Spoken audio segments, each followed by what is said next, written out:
Welcome, everybody. We're lucky to be here because I was literally sitting in the dark, almost like Wendy Johnson is right now. I miss those Texas thunderstorms. Oh man, I'm telling you, this was a pretty intense one. Usually they're not that bad this time of year, but this is pretty intense for this time of year. I am really excited to talk to y'all. Get a little tongue-tied. To talk to y'all about retrogrades because we are in retrograde season. So how many of y'all know, first of all, about the ephemeris and know how to use an ephemeris? So I don't have to recreate that wheel, but if I need to, I have no problem doing that.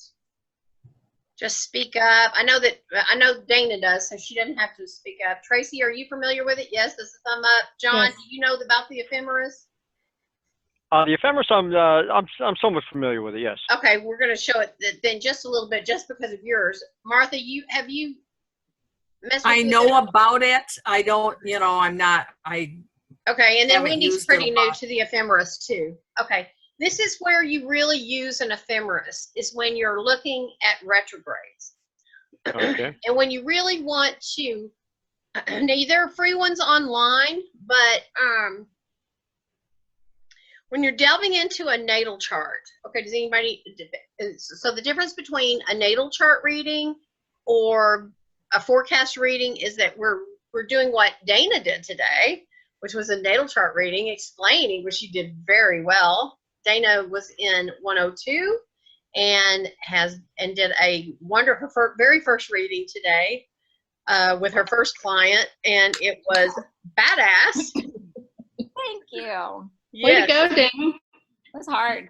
I mean, it was fun though. I liked it a lot. Yeah. It'll be a lot easier. You had a particularly tough one, just because she's so hard to pin down. You know who she did, Martha? I just can imagine. I think I know Pam. Yes. I know Pam. Yeah. So good for you. She did Pam, and she did great. She hit on. It was amazing. So so anyway, that's where they are when you get through 102. That's what happens when you get through 102. You're doing at the end of 102. You're doing your first readings. A 45-minute reading. Pretty cool. Okay. Pretty freaking cool. Oh, you're a good teacher. That's how. You're a good student. Not everybody can like grasp it like that, but it's not as if you follow the system, it's easier than you think. Yeah. Okay. I think the way you explain it makes it all kind of it just flows the way you teach it. So thank you. Well, thank you, sweetheart. Thank you. You made me proud. Okay. So, all right. So when we talk about retrogrades, we know that, all right. Okay. First of all, show of hands. When we talk about retrogrades, does the planet go backwards? Yes or no? No. No. Does the planet appear to go backwards? Yes. Yes. Or stand still? Yes. It's an optical illusion. Right. So that creates a pull because it's in this this energy vibe. When you see one planet or one star and it's stationary and it's doing this and it's obviously that's having an effect on everybody's line of sight, the light that is coming into planet Earth or in the whole galaxy, I guess, really. We should just not think that we're the only ones out here, Right. So it's got this whole energy field that it's jacking with, right? We're most commonly attached to Mercury retrograde because we feel that so closely because we're talking and communicating all the time. And we can deal with we understand when our computer breaks down and when people misunderstand us and when our car breaks down and when the, something goes haywire and it's just like one thing after another, after another, after another. Right. So So that is very easy for us to relate to. And so everybody pretty much, it's almost like Mercury retrograde people. I remember maybe 15 years ago when everybody, first started like accepting the fact that, Mercury retrograde might actually be something like a full moon is real too, Yeah. right? That was a big deal. Mm. And now people say, is Mercury in retrograde just as much as they go, is the moon full? Mm. It's true. It's almost I do as that. common. Okay. And that had, if you look back when we were children, we didn't say that. I mean, I can say when we were children because I have a feeling we're all within 10 years of each other, maybe 15. But when we were children, when the moon was full because you could see it. We can't really see Mercury. So to think that we're actually relating to a planet, I mean, we can see it, but we don't really, it's not like the moon. It's not like the sun. So to think that we can really relate and know that something is definitely, I can tell something's pulling me. That's a big step. That's a big confirmation for everybody about astrology. Okay, so there are two ways that we look at retrogrades. When you're doing a natal chart, or when you're looking at a natal chart, when you're looking at your own, we're just going to talk about your own. Okay. I would encourage you to go to an ephemeris and look up and find what planets were in retrograde when you were born.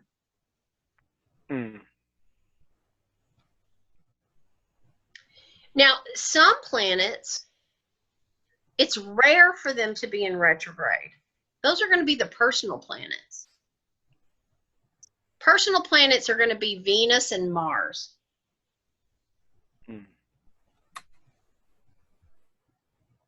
Maybe only 7 or 8% of us were born with Venus and Mars in retrograde.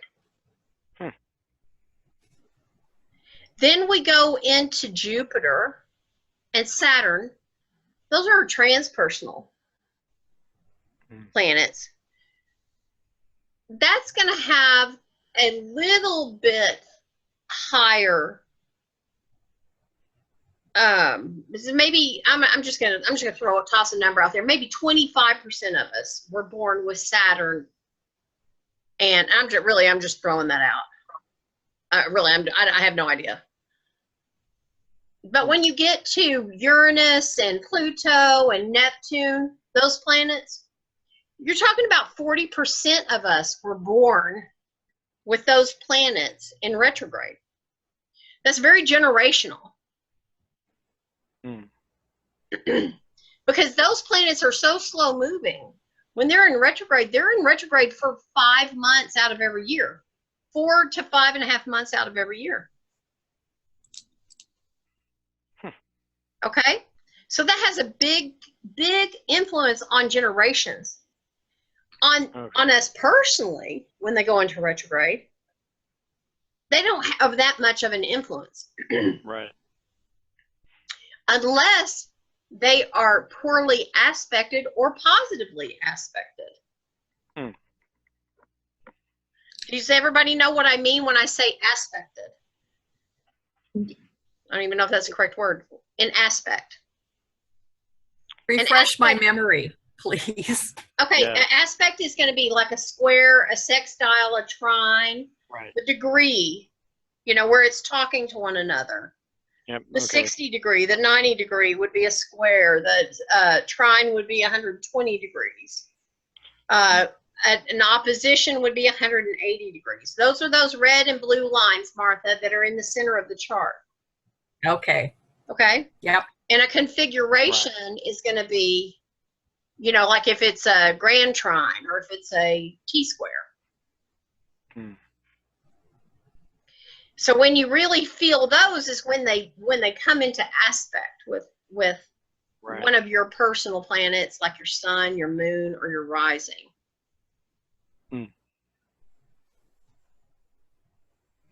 Okay.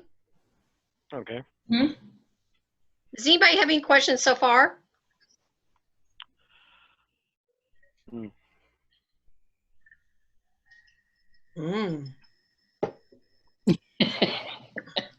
Okay. All right. So, then we're talking about transiting planets. So we're talking about, like, for instance, right now, we're not talking about, that's in your natal chart. So when you're in your natal chart, if you were born with, let's say you were born with Uranus, I keep hitting this table, it's wobbly, I'm sorry, I'm shaking. It's not me shaking, it's the table shaking. Okay, let's say you were born with Uranus retrograde. That might make you a little bit more of a rebel, or it might make you a little bit more of a social outcast, or it might make you a little bit more someone who needs to have a cause, or a little bit, you know, we're going to go through each one of these. But Okay. that is throughout life. Right. That's throughout life. But when Uranus comes into retrograde, like it will, I think it's August 11th, when it comes into retrograde, and it will be in retrograde for a while, that just means that for the whole world, it's going to be that energy for the whole world. Okay. Unless for you, yourself, it's going to be in aspect. You're going to have a square or you're going to have a trine to one of your personal planets. Okay. Does that make sense? Yes. Tracy, let me hear from you. You're being very quiet. Oh, yes, it makes sense. Does it make sense? Okay, good. Yes. Wendy, Yeah, let can me you hear hear from me you. okay? I'm sorry, Yep, say again, makes sense. Tracy. I'm sorry, Tracy. I Go said, ahead. can you hear me okay? I can hear you. Yes. Okay. Yeah, it makes sense. All this is very familiar to me, so I'm just soaking it in. Okay, just soaking it in. Good deal. Yeah. Okay, It's so also I also live in Arizona, and we're in triple digits now. So, like, there's no energy by this. okay, I got it. I got Yeah, it. it's only like 5 in the afternoon, but by this time, Arizonans are pooped out. I got you. I got you. Okay, so you're just soaking it in. That's good. Yeah. Okay, good deal. I just want to make sure that you're there and that you're, you know, that you're with me. Okay, so let's see. Let's look at John's chart since I have it up.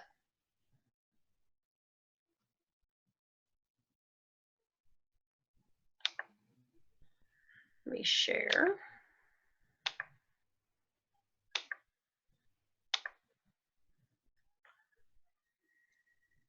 Let's see, where did I put you, John? That's not it. Yeah, this is it. Can everybody see that chart? Mm-hmm. Yep. Yes. I can. There we go. There we go. Okay, so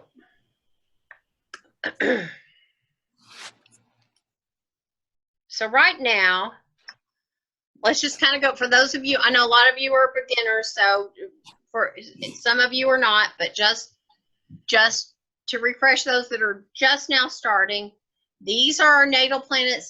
These are the planets that when he was born. These are the zodiac glyphs, and these planets out here are the progressions and transits. These are the progressions and transits as of just a few minutes ago when I pulled this chart. Okay, does everybody have that? Yes. Yeah. All right. And these are the axis points or the cusp. This is the rising. This is the DC, the MC, and the IC. So this is noon and this is midnight.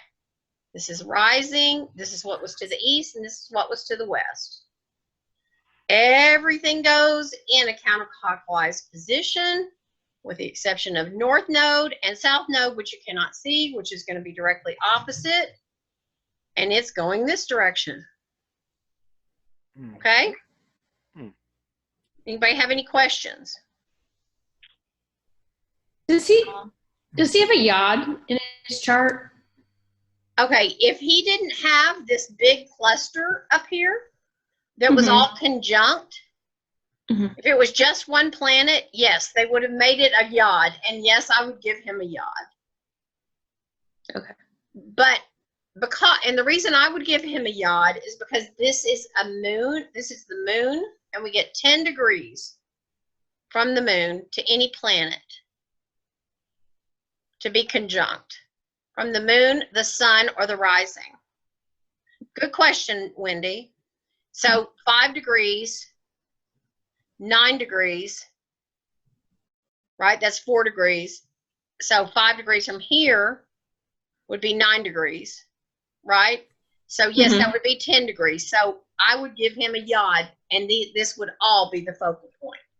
And that would be a pretty damn intense yod.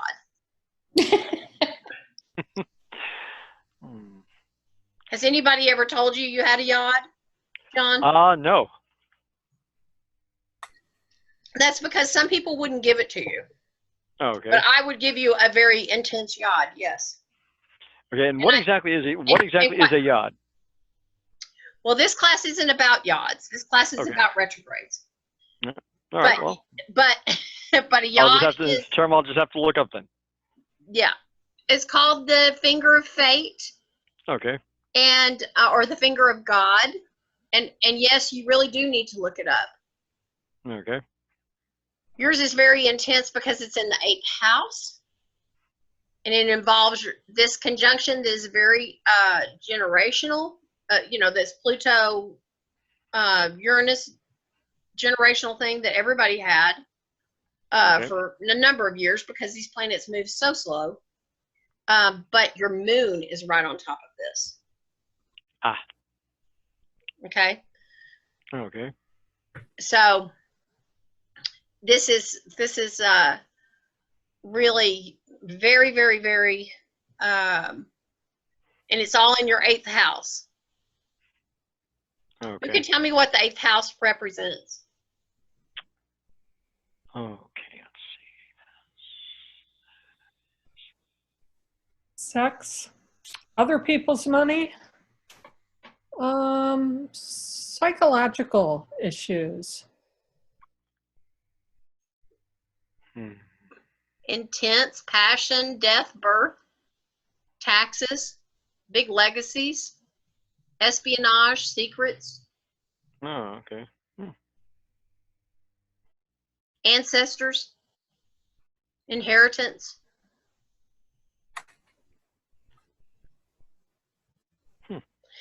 So, although your moon is not in that house, your moon is in the 7th house, you've got this in the 8th house. Okay. Right. So, all right. So, we're looking to see what all, I'm just going to tell you everything that is in retrograde right now. Okay. Okay. Saturn is in retrograde. Yep. Okay. It will go back to 13 degrees. Your sun is at 12 degrees. So it's already come across, but it's going to go 1 degree from your sun. Okay. In Capricorn, right? It's going to be right between your Mercury right here. All right? Okay. Pluto is in retrograde. It's going to cross back over. It's going to be right back over this, and it's going to go back over there. Yep. It's going to be probably pretty transforming about who you are and what you're going to be. This is going to be a big change, big, huge change about you. Okay. Big, huge change about you. You would have to be very, very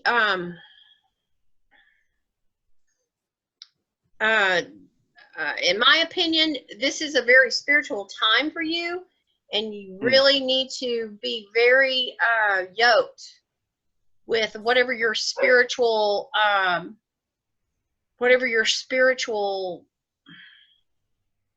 cord is. Hang on to that very tight, because this is very exciting time for you, but it's also very big changes, huge changes, big transformation. Okay, then they're going to roll on around here, and then in the next 2 or 3 years, you're going to have a Saturn. In the next probably 3 or 4 years, you'll have your second Saturn return.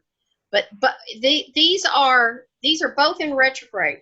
They're going to move direct, and then in January the 12th, they'll be direct at 24 degrees, I believe, which is going to be right here. It might even be 22 degrees. Actually, I think it is 22 degrees right here on your Mars. Wow. Okay. These two will be at 22 degrees with Pluto stacked right here on your natal Mars. 1 degree from your ascendant. Wow. Opposite. Boom. Okay, so you're gonna feel this a lot different from other people. You're going to feel it. I mean, everybody's going to go through this at the same time in January. Well, and we're already feeling it. We have been feeling it. But you're going to feel this in a very personal, spiritual, who I am way. Okay. My Capricorn is down here in the 4th house. I'm going to feel it in home and family and in work that I do from home. Right. You're going to feel it in your work and who you are and your spirituality and your innate being. This is going to be a monumental change for you. And I'm sure you can probably feel it already, can't you? Yeah, well, I mean, right now my life is in the throes of a very transitional state. Well, yeah. It's because it keeps rolling back and all these keep rolling back and forth. All right. So Jupiter is in retrograde. Saturn is in retrograde. Pluto is in retrograde. Neptune is in retrograde. Chiron just went into retrograde on Tuesday. Mercury just went into retrograde on Sunday. Uranus will go into retrograde, I believe, on the 10th of August. And we're pretty lucky this year. We don't get a Mars retrograde, and we don't get a Venus retrograde.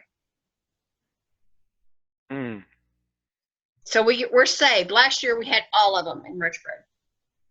But this year we won't have that. Sally? Yes, go ahead.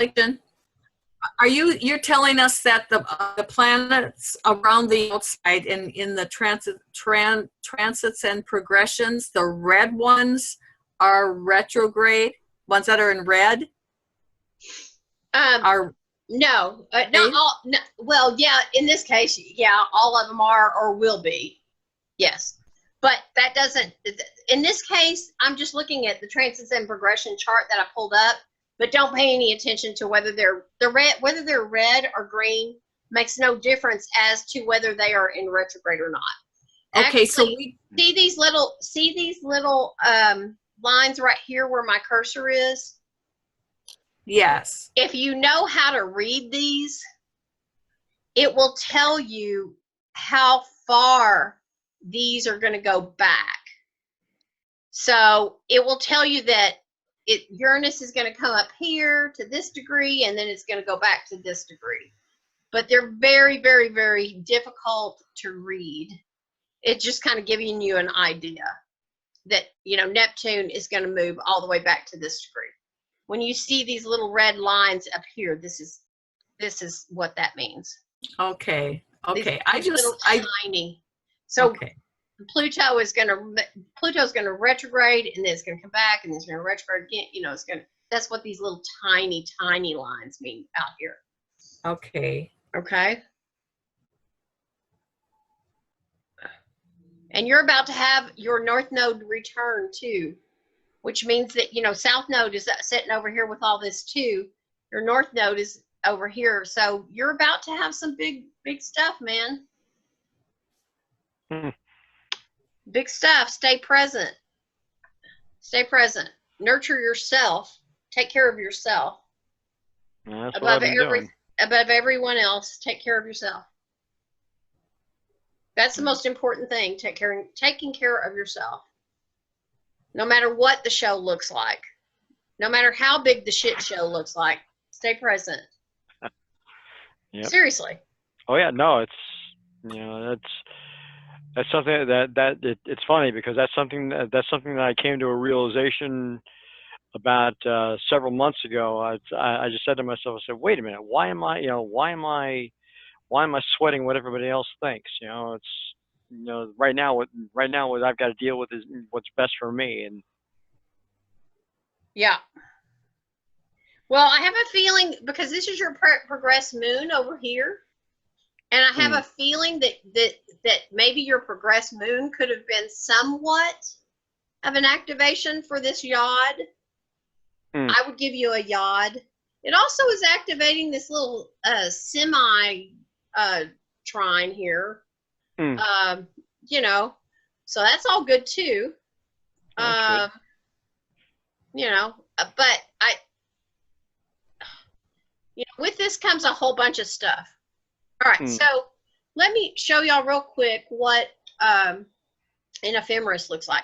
So he was born in 1964. He was born on, what was the date of your birth? January 3rd. January 3rd. Okay. So I go up here. Here's the ephemeris. This is just on AstroDentist or astro.com. So this is the day.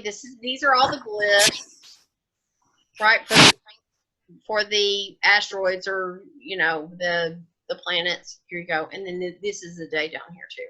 And then you can see this is the sign.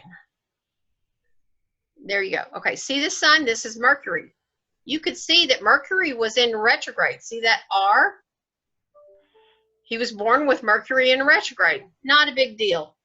Could have happened to anybody. That Mercury's in retrograde 3 times a year. Does anybody know how long it stays in retrograde? 3 weeks. Yeah. Okay. And then what else was in retrograde?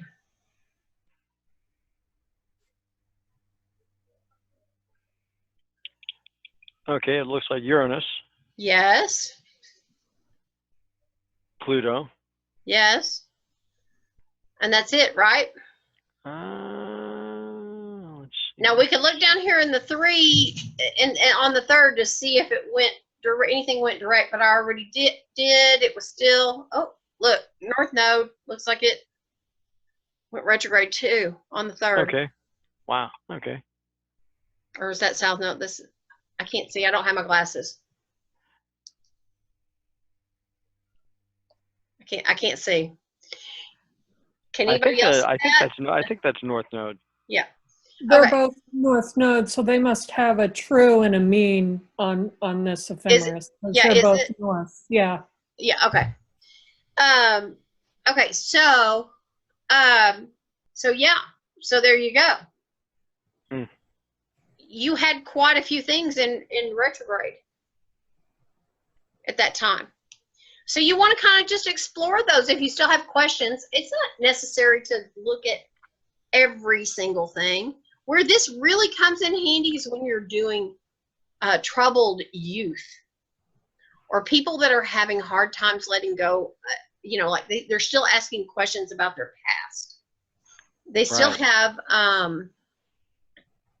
old unresolved issues. They can't seem to, loosen that grip on. This is where this becomes very helpful. When you're just looking at those natal, the people that need to know why. Okay, why did this happen? Why am I like this? Okay, or why were all of my friends like this? Well, because you were all born in about the same time, all within 5 months, and because, you know, it's kind of a generational thing. Hmm. Okay? Okay. All right.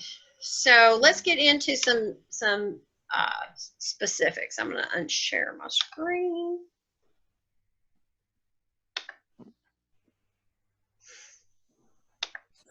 Does anybody have any questions? Please feel free. Let's see.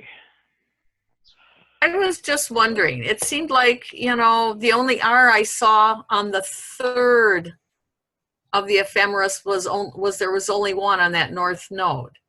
But yet you were saying there were 3? No, he was born on the 3rd. So the don't only we- arc, yeah. If you looked up at the very top, he had, Yeah. at the very top line, he had Mercury in retrograde. He had Uranus in retrograde, Pluto in retrograde, and then on the 3rd, the day he was born, true node. But we Best I can still see. look at before he was born too then. Well, it was just that nothing had turned direct prior to his birth. So it was already retrograde before his birth, and it didn't turn Gotcha. direct before the 3rd. Okay, what's the sign of direct in the ephemeris? D.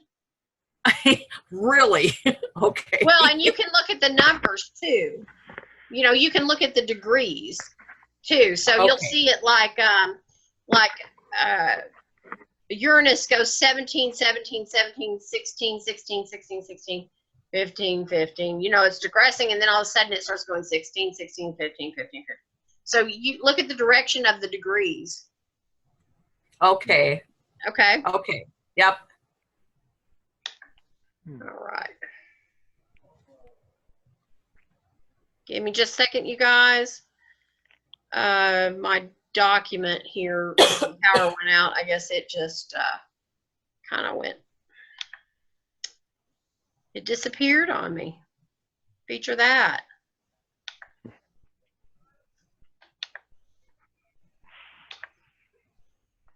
Why don't y'all speak about where you're from while I'm fumbling around here? So one thing I would point out while you're looking for that is that the nodes normally move in retrograde motion. So they're not direct very often. And on the day you were born on the 3rd, the node went retrograde. So I would think that that would be pretty significant. I don't know what it means, but I would think that that would be pretty significant. Yeah, they're almost always going in a retrograde motion. Yeah, very rarely do they go direct. Right, exactly. So in fact, I consider them always going in an opposite direction. So if they're Yeah, they do generally. so if they're going retrograde, I would almost consider them going backwards. But I guess that's probably not the case. Will I receive this mass email? Hold on just a second. Hold on just a second, you guys.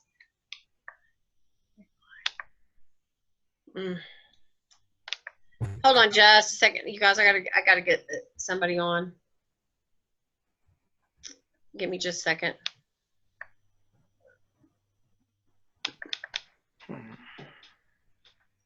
This happened to her one other time. Please bear with me. Tracy, where are you from in Arizona? Oh, what part of Arizona? So yeah, I grew up there. I grew up in Tucson. Okay, I'm in Tucson now. Where are you at now? I'm in San Diego now, but San Diego. Oh, okay. I thought you said you were in Tucson. no, I grew up there though. I have family there, and Okay. son goes to the university there, so we go back. Yeah, that's where I'm at now. Yeah, it was 108 today. That's why I was saying if I don't seem energetic, it's because by now, you know, no energy. Yeah. Dana, did you feel the earthquakes? Yes. Yeah, we actually were at that movie. We were at a movie yesterday. That movie is really good. If anyone, Oh, it's a great movie. But we were there, and all of a sudden, you could really feel it. but we were sitting still. Now I know other people in the area that didn't feel it, but they were like moving around and they didn't feel it. But we were, and maybe because we were sitting still, we felt it. I have family in San Diego, but they happened to be in Florida at the time, so they missed, and I was curious. No, we felt it pretty strongly. The most recent one, and then my daughter was in Vegas, and they said the lights were going down, and a show was about to start, and the stage started shaking, and they had to stop everything for like a half hour. Oh my! Oh. I'm sorry, you guys. Give me just a second. Please keep talking amongst yourselves. Yeah, no, here on the East Coast, here on the East Coast, and that things are just humid right now. Oh, where are you from, John? Lake Grove, Long Island, New York. Oh, okay. So yeah, I'm on the north shore of the island. So Humid, sticky.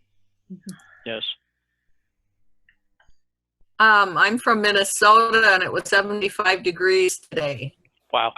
Yeah, really. I mean, I went to sit to watch my grandson play baseball, and I had to grab it. I had to go all the way back home to get a jacket. It was so cold. So crazy. It's supposed to be in the 80s now for the next week and a half. So. Wow, that must be nice. Yeah. Okay. I actually lived not too far from you, not too far from where you were at with Minnesota. I lived in Montana for a while. Oh, okay. Well, that's about 1,000 miles away from me. Yeah.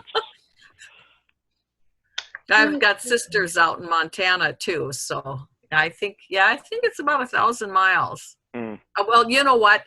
I'm wrong because they live on the western side of Montana, so that's 1,000 miles going all the way across Montana. Yeah. I was in West Billings, and that. Okay. Wow. Okay, so first we're going to start with. First, I'm going to talk about.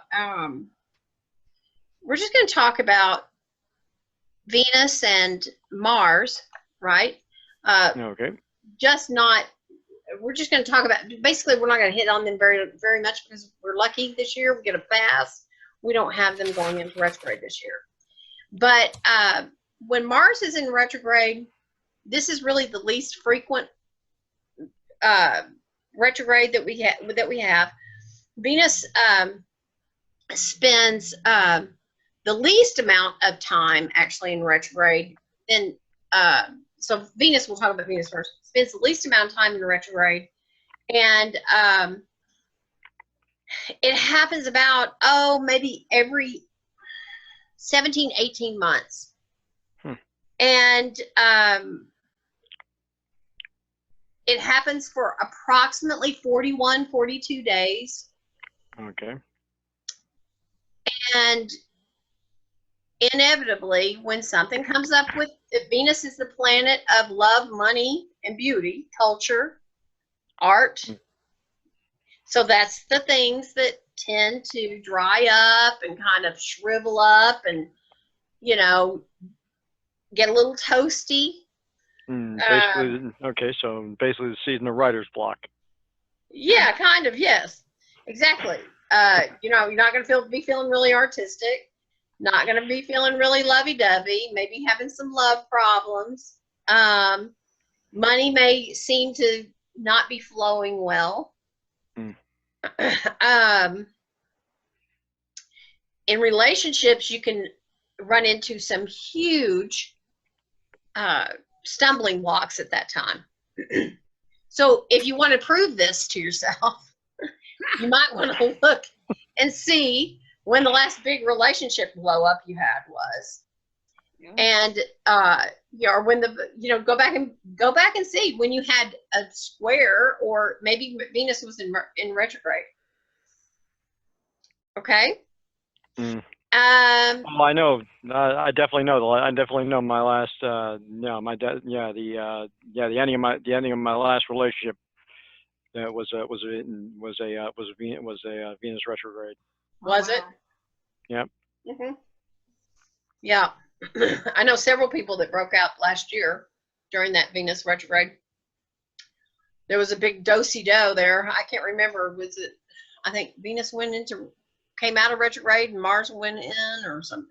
They kind of handed off. I can't remember exactly. It was kind of a bizarre deal.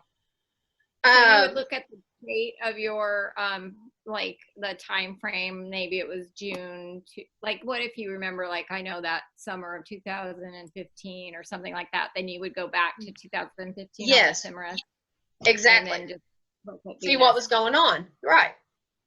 Just There's to kind no of prove it to possibility. yourself. Hey, there is, yeah, just to prove it to yourself. Like say, hey, what was going on that year? Oh yeah, I know. I mean, there's certain times in my life I would want to hear. That'd be fun to look up. Yeah. And you can always go into one of the free websites and pull up a chart and look at it and see what the chart of the day was. See what the major configurations were. Yeah, That's always very enlightening. Trust me, it is. Okay, so also you can there can be a lot of breakups, but typically if Venus goes into retrograde and you have a stable relationship, you may run into some bumpy roads here, but when you come out of it, your relationship is better at the end of it. This is also a time where old lovers will come and resurface, like out of the blue. People that you haven't thought about, or maybe that you have been thinking about, but you know, you didn't think there was any hope, or you thought that they were long gone or something. They'll show up, or you know, maybe you don't even want them to, but they'll show up. Yeah. But the good thing is that, you know, as you start moving out of that that retrograde period with Venus, it really gives you perspective on your relationships and on your money and on the things that you love and the things that you want to attract to you and the things that you want to be the things that you're attracted to when you come out of a retrograde. It kind of like helps mold, if you will. Does that make sense to everybody? Yes, ma'am. Okay. It does. All right, great. Okay, so then we're going to talk about Mars retrograde. Again, we're not going to have one this year. We won't have a Venus or a Mars retrograde, I want to say until June of next year. Or maybe it's April and March of April and May of next year. What kind of astrologer am I? I don't know. I should have written this down. Okay, so when Mars stations retrograde, it usually, it's about every 26 months. And they last for about 2.5 months. So that's about 75 days. And when this happens, it's kind of irregular. So it could be anywhere from 60 to, I don't know, 75, 80 days, I guess. And again, they're second only to Venus as far as rarity, so they don't happen near as much. This isn't like, you know, the regularity of Mercury by any stretch of the imagination. So since Mars kind of you know, stands for our drive and our ability to like push forward and initiate and, you know, grab the bull by the horns and, you know, take charge, then, you know, of course, it's considered the warrior, and it can be kind of offensive, you know, and brash, kind of like, you know, just take no prisoners. There's also a dignified energy to Mars, because it's going to protect, there's this protective security portion to Mars as well. How do I say this gently? Just know that there's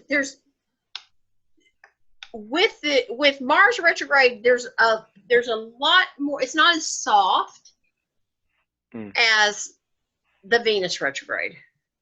Mars retrograde is going to be much more in your face.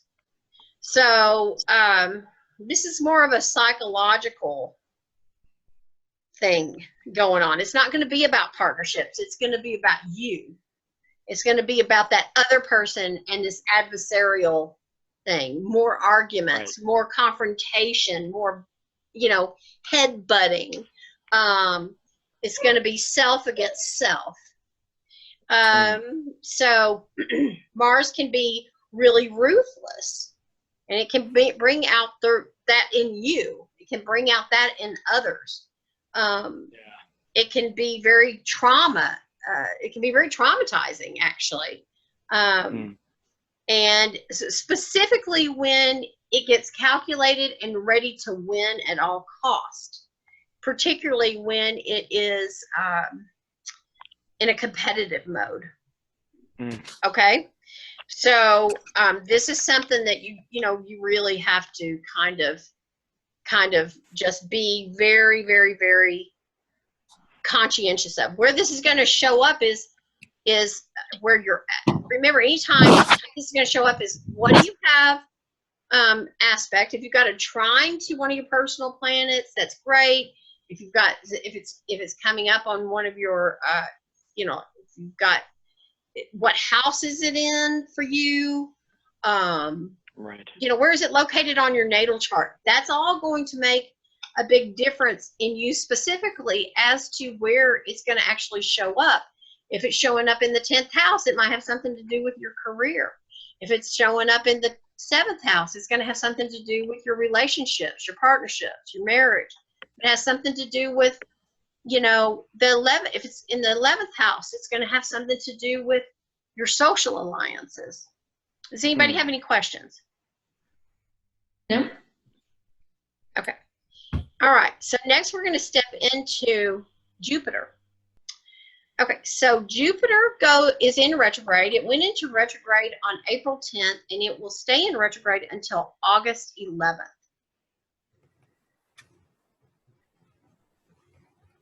So the good thing about Jupiter retrograde is that this is really an opportunity for us to grow internally. As we know, Jupiter is the largest planet, and it's the planet of wealth and luck, and it's our money planet in many ways, just like Venus is. This is the good. These are some of the things that you can get from Jupiter retrograde. Jupiter is this planet of this big planet of expansion. So things can slow down and allow for adjustment, right? Because it makes everything so big, but now we're slowing everything down, right? So we get this chance to stop. Right now, Jupiter is in Sagittarius, so it's at home, so it's really big. It's loving this. It's loving living large in its home.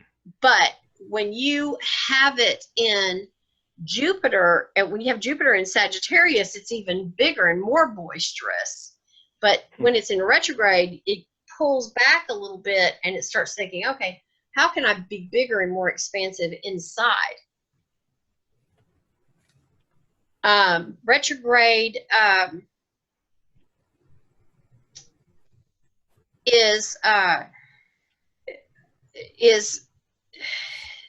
it makes you it asks you, like, are you in alignment with your values? Okay. Are you in alignment with your philosophy on life? It gives you clarity on any blocks that you may have about your success, your knowledge, what you aspire to be. Okay. It allows you to see your strengths. It allows you to see where your luck and your possibilities may be. And even though you may be faced with challenges, after the 4-month period of retrograde, it's like it comes shooting out of there like a you know, my mother used to use this term, squirting out of there like a grape, you know, but it will, or like a horse out of the, you know, a horse like running for the barn. It's going to be like, as soon as it pops out of retrograde, you'll notice this incredible, this burst of energy, especially for the first like 4 or 5 days. Just this incredible, like, oh wow. Yeah, like You know, the cork out of a champagne nice. bottle. Huh? Like the cork out of a champagne Yes. bottle. Yeah, very much so. A lot of momentum. Okay. Very much so. So it allows our priorities to shift. It gives us time to think about what we need to change and what we want to, how we want to spend our time, how we want to, you know, dedicate our resources. Okay. And most of all, it gives us time to think about what we're doing that brings us joy. It's going to bring us more joy. What can we do to bring ourselves more joy? Because, you know, it's the jovial planet. It wants to be joyful. It wants to bring that expansion into our lives. So it'll back us up so that we can take a pause and look back at things and go, well, that shit wasn't working for me. I don't think that was bringing me much joy. I think I need to reevaluate that. That was a bunch of bullshit. I think I'll rethink that, right? It's only one time a year, Sally. I'm sorry, say that again. Jupiter only retrogrades one time a year. Yeah, generally, yes. For about 4 months.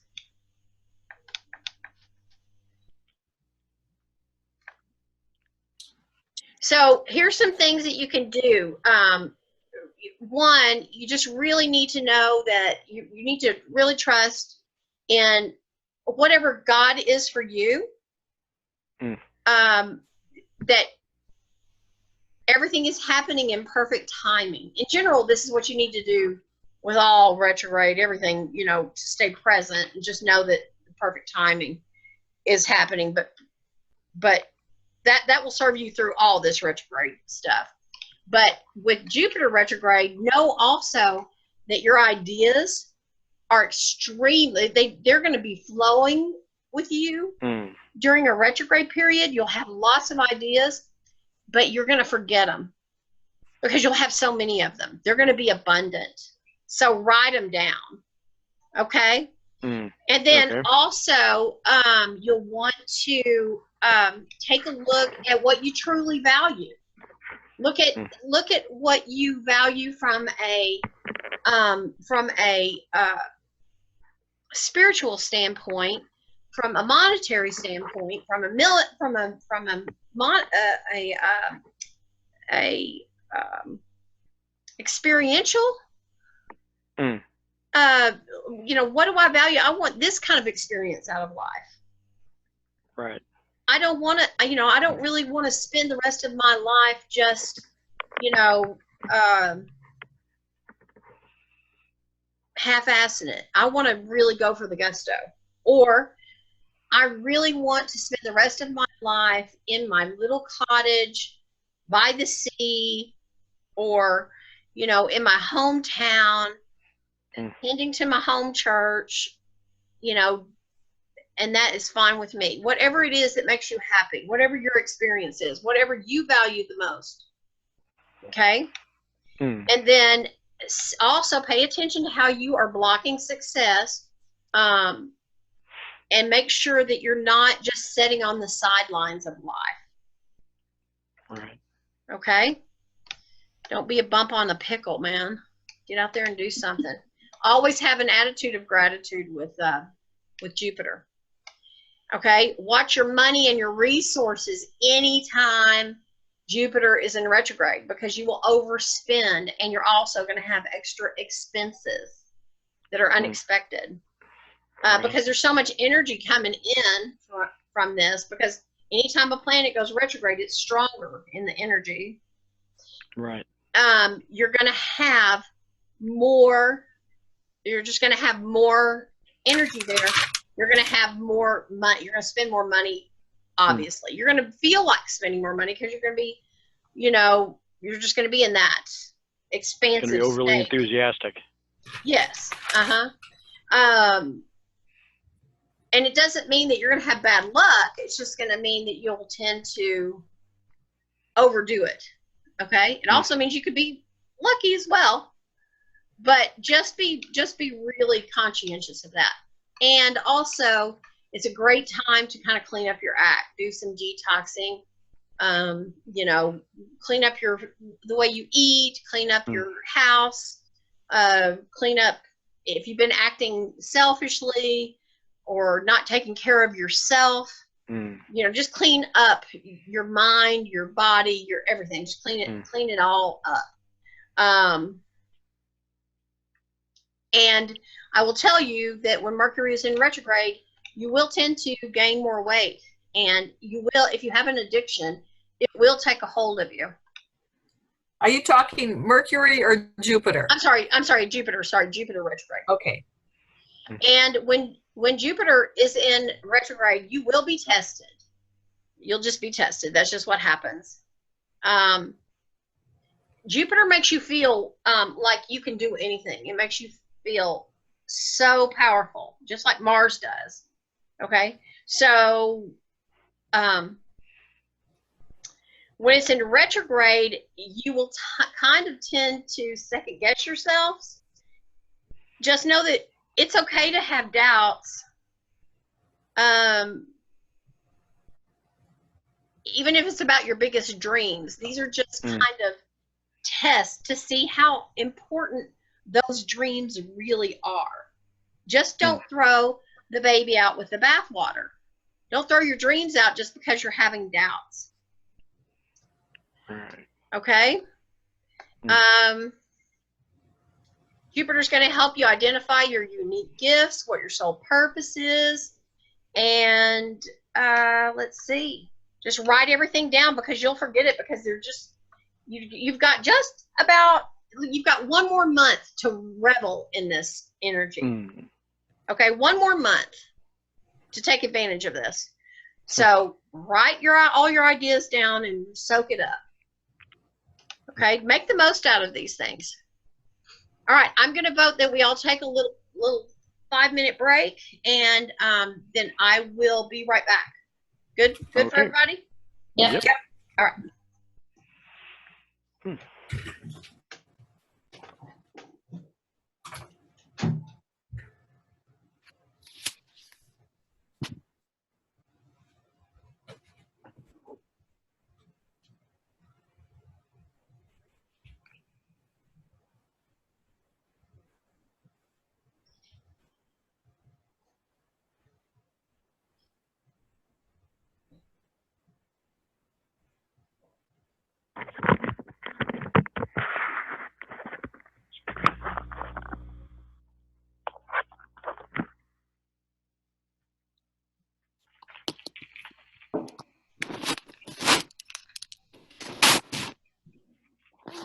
Go downstairs.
I don't know if anybody heard my husband screaming and cussing at our dog. No. Well, that's good. That's. I hope it didn't come off on the. He forgets. He forgets that I'm recording in here. Not that it would stop him. Probably it wouldn't. What can I say?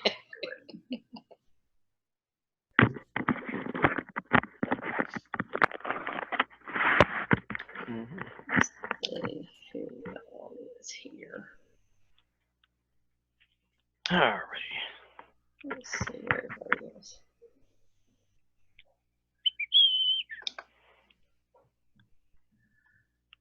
We're missing a couple people. Carla didn't come on. And KA didn't, she had me, she's given me too many, she's given me one too many emails. So I'm having a hard time getting with that.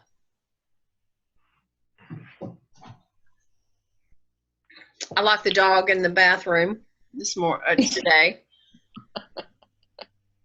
I said, did she tear up the bath mat? No. Scratch the door up? No. Martha, are you back? No. Dana, are you back? No. They're not back. No, Dana's back. Martha, you back? I'm back, but I'm on the phone. I got a sick granddaughter, so I'll just okay. Okay. and All try right. and- Well, I'm gonna go ahead. I just want to make sure that everybody was kind of back. Okay. All right. So, does anybody have any questions so far? Well, I have a question. If they're all retrograding at the same time, how do you know like which planet's doing what? Just kind of think about what they do in general, and then Yeah. can you hear me? Are they always at the same time? I mean, they're always at the same time, and are they always in the summer? Because it seems like the last few years it has. Yes, we do call it retrograde season. Okay, I'm going to share. Let's see. Hold on just a second. Let me get.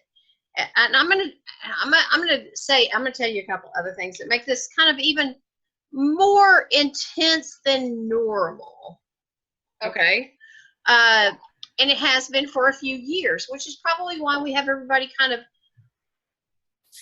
going through this spiritual, this metaphysical thing, which we're going to talk about a little bit, this awakening or all that. We're going to talk about that here in a minute. Let me see. How do I do this?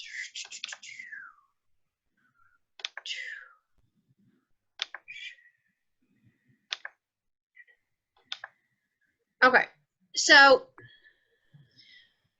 this is such a unique time in our human race. I mean, it really is. Because first of all, Jupiter is at home in Sagittarius. That only happens once every 12 years. Okay, and it's there for 1 year. Saturn is at home in Capricorn.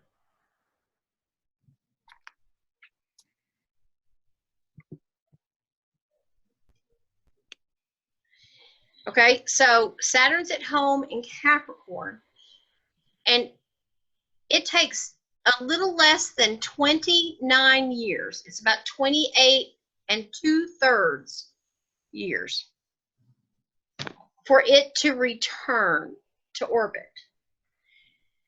And it's at home in Capricorn, where it wants to be. Neptune is in Pisces and has been since, I think, 2011.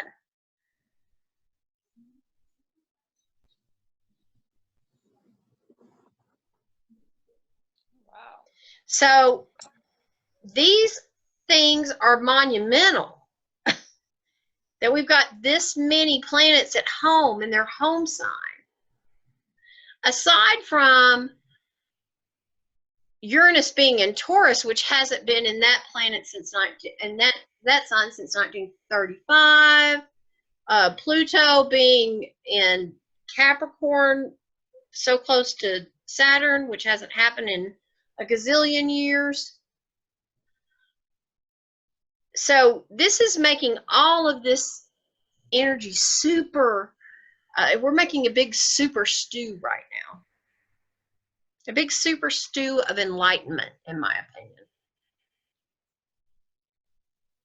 So to say, how do you know what is happening, what's making what happen?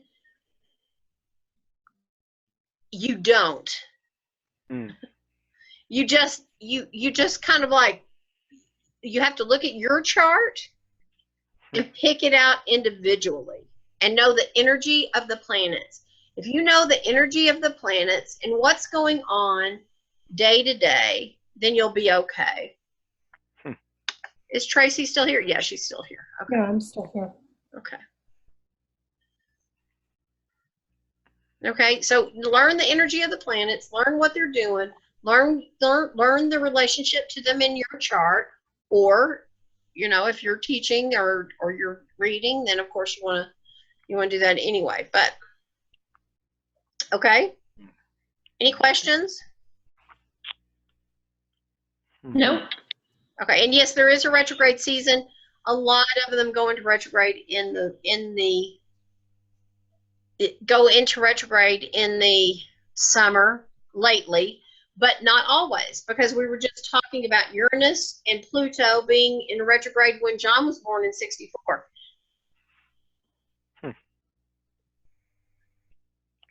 Right? So it's everything's kind of shifted. Okay? Okay, so that's interesting. Let's see, is there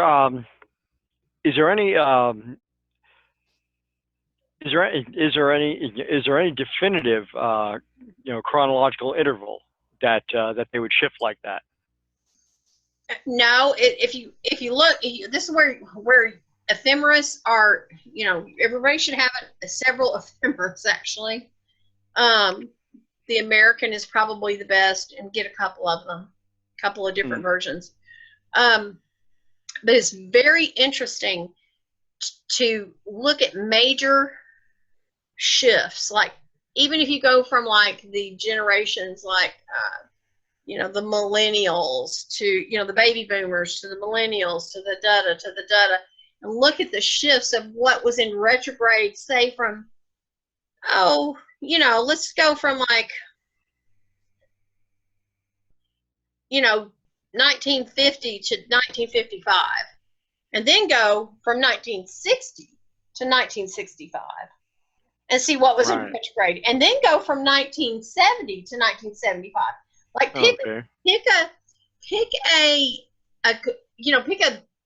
what's the word I'm looking for? Not a sample, a study. Help me out. I'm not a scientist.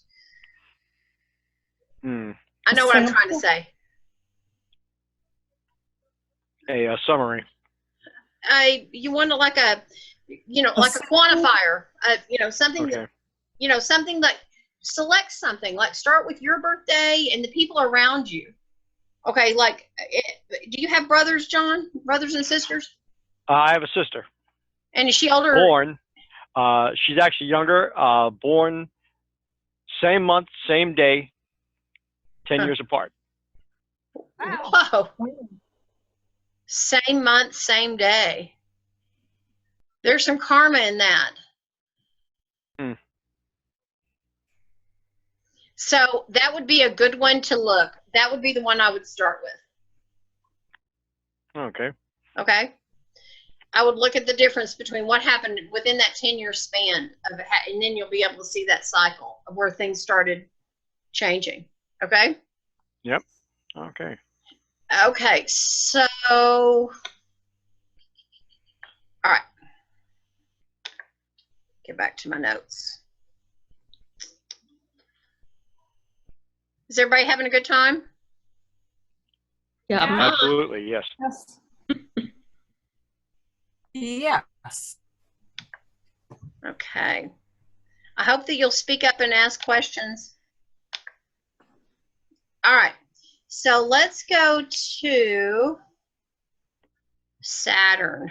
Everybody wants to know about Saturn. And then I'll eventually get these out of whack here. I want to know about Neptune. I'm waiting patiently for Neptune.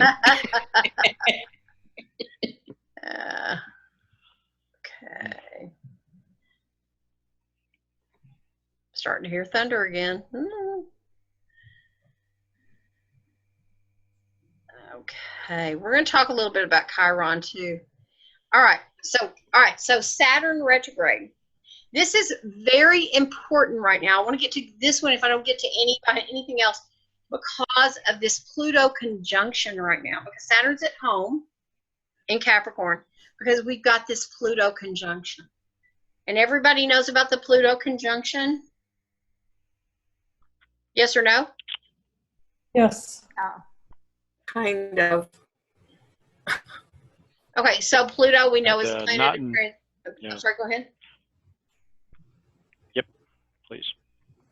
Pluto is the planet of transformation and birth and death, and it's kind of the underbelly. It's the story. It's a secret that we don't see. And then we've got Saturn, which is this authority, and it's the life lessons, and it's the our structure. It's our framework, right? Okay. It's our integrity, and it's the government. And Pluto is death and birth, and it's kind of dark. It can be kind of dark, and it's destructive. And when it changes something, it's changed for good. Okay, it's Wow. Okay. it changes something, it's gone. I mean, like it's over, or it's never going to be the same. It's not always the easiest, but it wants to kill things off so it can make room for new things. Okay, it's very it's the alchemist planet. So Okay. so it's there sitting with Saturn right now. And so this conjunction is very important. It's been there for a while. And it's going to be direct on January 12th. And we're going to talk about this on not this next Wednesday, but the Wednesday after that with some other things that are going to be pretty upcoming, pretty cool things that are going on. But this is the reason why I really wanted to focus quite a bit on Saturn, the Saturn retrograde. So it went into retrograde on April 29th, and it will be there until September 18th. The long retrograde. Remember, Saturn, any planet that's in retrograde becomes stronger. Right. Okay. September 2020. I'm sorry. 29. No, Can September you go over the date again? September 18th, 2019. Oh, okay, but I thought you said it goes direct on January 11th. Oh no, I'm sorry. They're exact. I should say direct, not direct. I should have said exact. Pluto and Saturn are exact. I should have said exact degrees. Like right on top of the exact. Yes. Oh, okay. Mhm. Okay. I just Yeah, got I'm sorry. confused. I probably said direct, but I mean exact. I think it's 22 degrees. Okay, no, that makes sense now. Okay. Sorry about that. Okay, so Saturn is kind of Saturn's the teacher. It's the planet of life lessons. It's the high school principal. You get your, slap on the hand. You get your hall pass if you're doing good. You get, in trouble if you're not. And if you don't get the lesson, it'll keep showing you the lesson, presenting it in different ways until it sticks. Right, exactly. So, when it goes backwards, okay, or when it appears to go backwards, it does so for 4 months. So that's a long time that you have a chance to kind of get a little bit of a reprieve from, you know, it's almost like a summer break. You get a summer break, you know, school's out for the summer, right? It's kind of like that, right? So Okay. it's not really anything to panic about. It's kind of like it just gives you a little bit of a chance to breathe and not have to constantly be learning that lesson all the time. You know, it gives you a little bit of a okay, you know.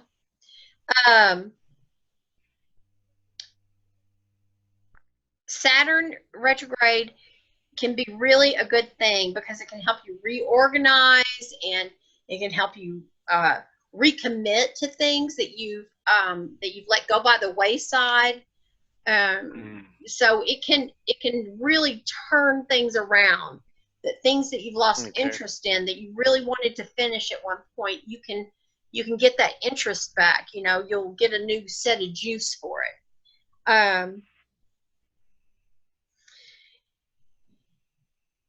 It's kind of like it's kind of like we don't necessarily have to have that examination glass underneath, you know, peering at us, you know, during those 4 months. He's still watching us, but he's going to give us this little bit of reprieve.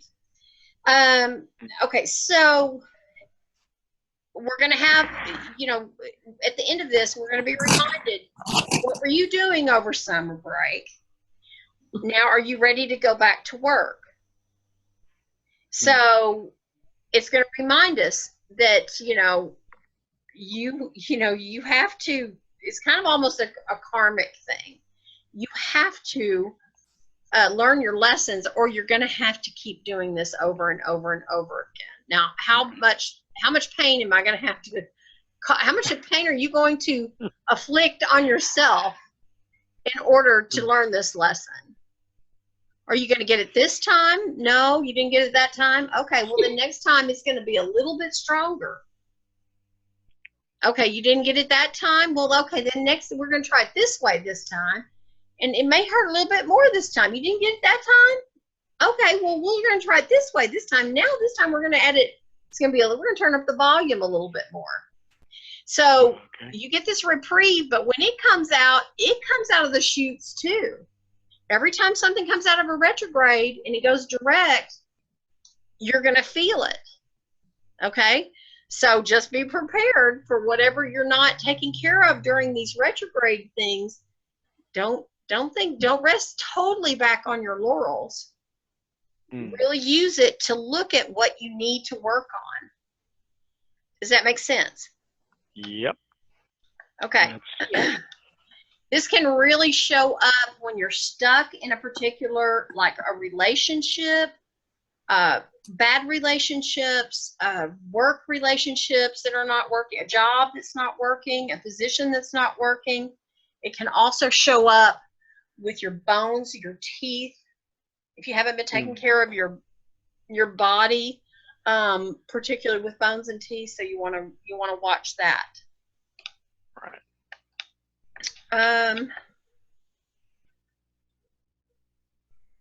It's really asking us when you go into retrograde with Saturn, it just, you know, really wants you to reevaluate everything that you're doing, so that when it comes out of retrograde, you don't have to keep doing the same thing over and over again, expecting a different result, but you'll get it this time. Okay, so a lot of people believe that Saturn is the most karmic planet that we have. I think probably that is a little bit more in Eastern astrology than it is Western astrology. But it doesn't hurt if you want to, you know, look at Yoidish astrology and kind of look into that. If you would like to, that would be something that you might want to take a look at. I don't necessarily subscribe to that, but okay. When you bring it down to like Earth and out of the ether there. I believe that it really is just a time to really reevaluate your commitment and think about what Capricorn is all about. It's about your work, your responsibilities, your reputation, and you know how diligent you are to achieve. So it gives you a little bit of a break, but then you're going to have to get right back at it. Saturn. Did you say I'm sorry. Go it's ahead. you said it was going direct in September? Saturn? No. Maybe. Said September 19th. Hold on a second. What'd you say? Yeah, September 18th. September 18th. Okay, so that's when the energy should be really high of like the did you get the lesson or not? It's middle of September. Yes. Yes. Okay. Yeah, we have a few more months to screw off, Wendy. Just checking. You're going to Burning Man now, Sally.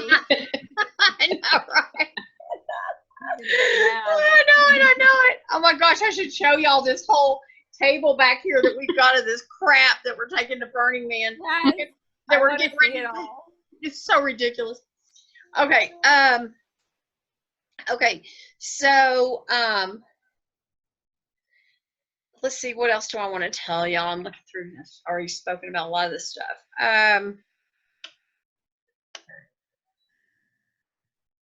Just really use this time period to be really clear about what you want in your life and what you want in your energy field. Okay, so Okay. if it's not something that you want in your life, then get rid of it. It's not necessary. It's not going to bring you any good. Saturn's not going to like it. Creator's not going to like it. It's not anything you can do anything with. It's not going to bring you anything good. If it's not bringing you any joy now, it's not going to bring you any joy later. Get rid of it. All right, so here's some little checklist here. You ready? Okay. Keep yourself jazzed up, motivated, whatever you got to do, because it can make you really tired. However, you have to, and I can totally, man, I can tell you, this is so true. It can really drain you. However, you have to keep your energy up, whatever does it, playing music, whatever you got to do. Reorganize all your systems. Be disciplined if you can. Well, not if you can. Be disciplined. Don't be like me. Be disciplined. Reevaluate your commitments, especially when it comes to time. Okay, if you're spending too much time, messing around and not working, or too much time doing something that's not productive, and not spending enough time with your family, or spending too much time, watching TV and not out in nature, however that works for you, reevaluate your time and put it in the correct place. Saturn wants you to be in balance with your time. Time is very important with Saturn. And define your boundaries with all people, including yourself. And above all, don't really fear this retrograde, because it really is kind of there to help you. The better you handle the Saturn retrograde, the more attagirls you get. Attaboys, attagirls you get from Saturn. Okay. All right, so next we're going to talk about Pluto. Yay. Pluto's scary.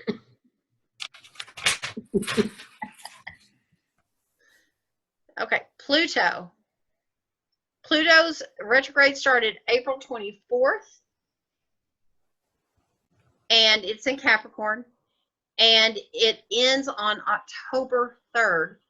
You know, now I'm thinking about this. No wonder April and May sucked so bad. April wasn't as bad, but man, May was horrible. For me, it was anyway. I don't know about y'all. Yeah, I had a shitty May. I'll second that one. Ooh, horrible. Okay, so when Pluto goes into retrograde, again, this is one of those planets, you know, if you're born with it natally, there are about 40% of us that were born with it natally in retrograde.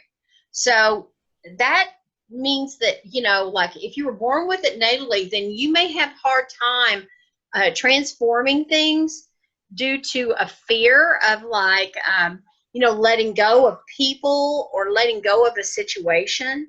You may have difficulty expressing like, or realizing what your personal power is, or even knowing that you have power enough to express yourself, feeling that you never had power. You may have a fear of being controlled or a fear of losing control, because these are all things that's all in the wheelhouse of Pluto. So if you were born with, I'm sorry? I bet you it was in retrograde with me for sure. Maybe. The way you're describing it, it sounds like, oh, that might be the. Mm-hmm. Some of the, and a lot of this, you know, it's, if you believe in past lives, a lot of this, you know, they say can be, you know, it's from past lives that you know, have to overcome, you know, that you were born with Pluto in retrograde in order to, you know, help you get there. And also they say that if it's if your Pluto in retrograde is aspected with certain planets or fixed stars, then that will have something to do with it. You may have an over obsession with compulsion with death or manipulation or torture or imprisonment or being in a mental institution or something like that. Power, control issues, being in the psychic realm, sex, all of those things can really be very intense for people with Pluto in retrograde, that were born with Pluto in retrograde. People with Pluto in retrograde seem to have like these events in their life that just seem like they just stepped right into fate, and things just happened to them, and it was just like, wow. And it's not all bad. I mean, there are good things that happen too, but it's there's this sense of like impending doom a lot of times. Like there's the dark shadow back here, and it could drop the curtain could drop at any time, particularly when they're younger. As you get older, you know, and you start becoming more of a light being, then it's easier to shed. It's easier to let that dark part go, or to embrace it and not fear it so much. Okay, so if Pluto is transiting in retrograde, this lasts for 5 months. So you can see where 40% of us would be born with Pluto in retrograde, right? If 5 months of the year, all kids born 5 months out of every year were, you know, they could be born with Pluto in retrograde. Now, if it was born right at the very beginning of Pluto going into retrograde, it's going to be a little bit stronger. Right at the very end, probably not going to be as strong. That has something to do with it as well. Okay, so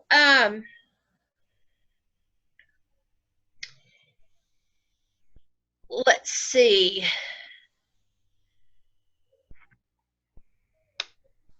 Again, how it's aspecting is really important. Meaning, is it opposite the sun? Is it opposite the moon? Is it square the moon? Is it, you know, that's always very important. The moon and the sun, very important with Pluto. If people have been controlling or have been manipulating you, It's really time to let them go at this time. If you've been controlling other people or trying to control a situation, it's time for you to let it go.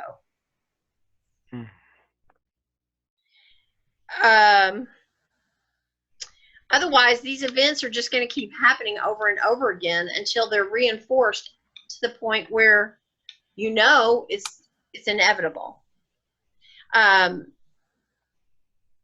This is when, you know, it becomes really intense about controlling habits and compulsions and addictions, and maybe you've been too smothering, or you felt like you've been too cramped or claustrophobic by a relationship. Maybe someone has been suppressing you, what you've been saying, or what you could say, what you couldn't say, where you could go. Maybe there's been some sort of compulsive behavior surrounding food or drugs or alcohol, and it's taken a hold on your life. These are all things that can really show up during a Pluto retrograde, particularly if it is in a if it's poorly in a poor aspect. So any kind of destructive behavior.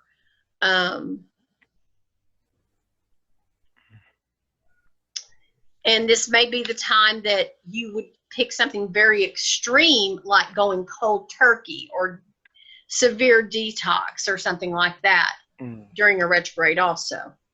It could be that suspicion, secrecy, big racism, gambling, porn, taking control of others or them taking control of you, that can all crop up. So your the biggest advice I can give you is that you have to trust in spirit during these times. If you feel like something's like taking a hold of you, because this is when you feel weak, particularly when you feel weak, you have to trust in your guides, your spirit guides, God, whatever your thing is. I mean, I know what mine is. I don't push that on anybody, but what you really have to stay grounded and really just know that God's got your back, Creator's got your back, divine.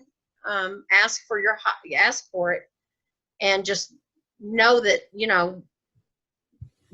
you've got that light. Bring in that light. Constantly keep bringing in that light every day. If you have to do it once every hour, once every 5 minutes until you can get through those dark periods, that's what you have to do. So basically, tearing up things that have control over you will increase your spiritual power, and it'll lead you to the personal mastery. So basically, getting rid of everything that is not serving you is really what makes you the most powerful at this time.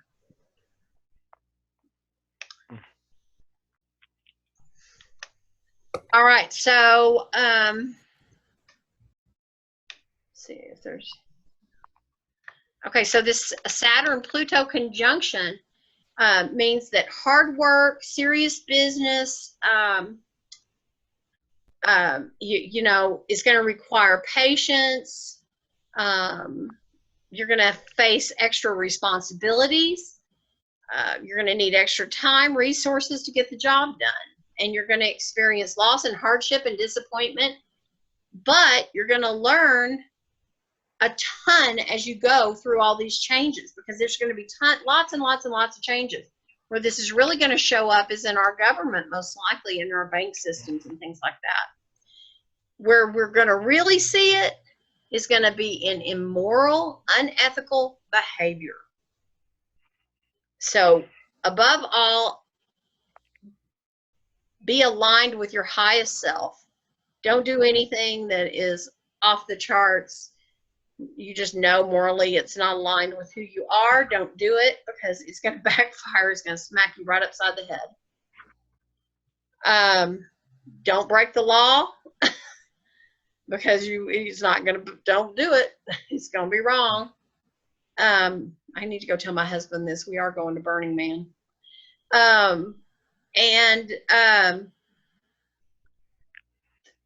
You know, it's going to have serious consequences. This is a time to be very deliberate about everything that you do. Does anybody have any questions about Saturn or Pluto? No, scared. No, it's just a, you know. Pluto, It makes sense. I'm sorry, go ahead. It makes sense. I mean,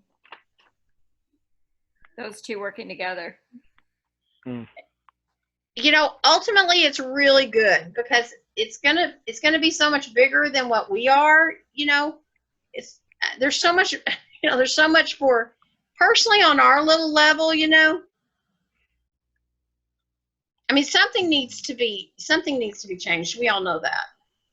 Is this having to do with the earthquakes and everything, you think? Or is that more? I think that's probably, yes, I think it has to do with a lot of things, but particularly I really do think that's a lot of that's the eclipses. So this is more like all the government, all the stuff we see just kind of falling apart and just being disappointing. I think that's the eclipses, and I also think it's this alignment with the moon, the Uranus and Mars that was coming into the T-square. I do think that, but I don't do astroseismology at all. There are people that do that, but I don't. So that's a. I don't even want to know, actually. Yeah, I know. I know, right? All right. Uranus in Taurus, a lot of people said that we're going to have a lot of earth change things happening with Uranus and Taurus. So that would make sense. yeah. Yeah, we'll be talking about that on, we're going to be talking about that on the third week. Okay. I think it's the 21st, I think. Okay. We're going to be talking about all those conjunctions. All right, and all those different things that are going on. And some things that are going on up into 2021. Okay, Neptune retrograde. Okay. It went into retrograde June 21st. And will be going direct November 27th. So it takes about 165 years to orbit, Neptune does. Neptune's at home in Pisces, and it hasn't been at home in Pisces since it was discovered. Oh my. Wow. Okay, that's pretty significant. It was discovered the same year that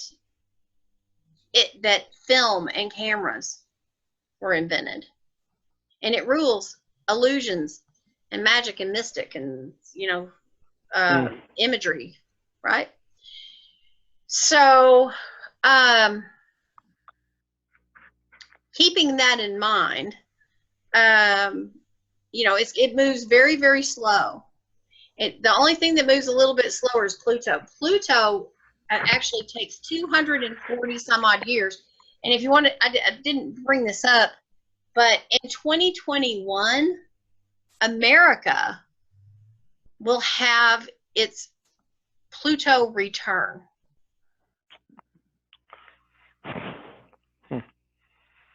We're going to be talking about that on the third week too. So that's pretty significant, I think. No one's seen, yeah, you know what I mean? Like, what the hell? Pluto return? Yeah, America, the country is going to have a Pluto return? That's crazy. Okay, so, all right, so Neptune, of course, we know it's, magical and mystical and it's spiritual. It's the Christ consciousness, right? It's idealism. It rules things that we can't touch, but we know are there. Imprisonment, insane asylums, confinement, right? And so when we see Neptune in retrograde in Pisces specifically, so in its home, takes on a whole different meaning.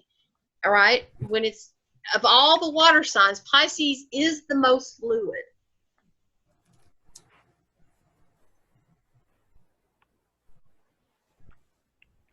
It's the most compassionate. It has the most empathy. It's the most psychic.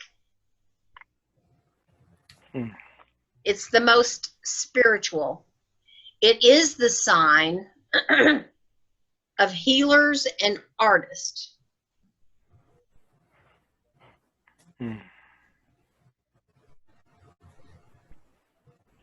So when it's in retrograde, it can really rack up somebody with a lot of Piscean energy or a lot of 12th house. Can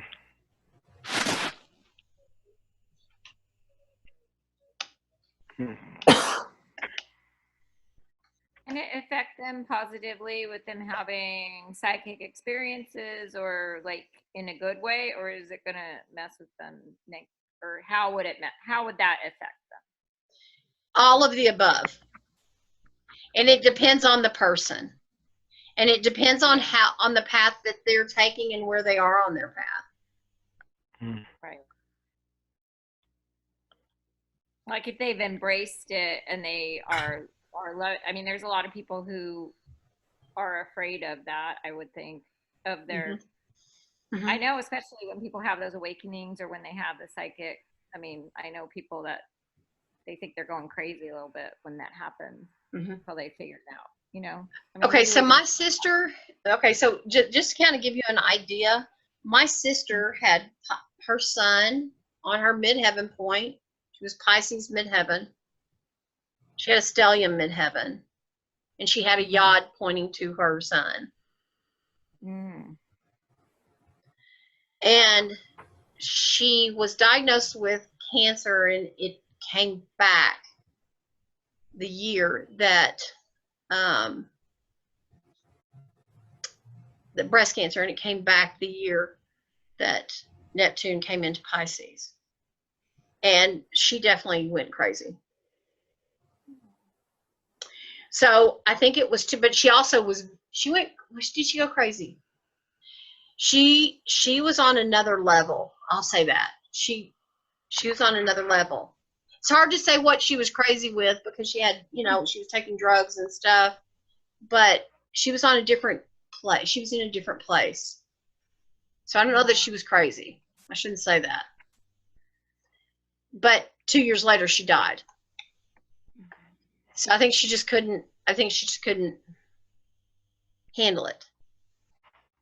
Does that make sense? Yeah, consciousness transition. Yes. From what I understand, if the person is not of a sound constitution, it can be very, very, physically devastating. And I think that my sister's soul just said, "Hey, you don't have to be here in this body. You can check it."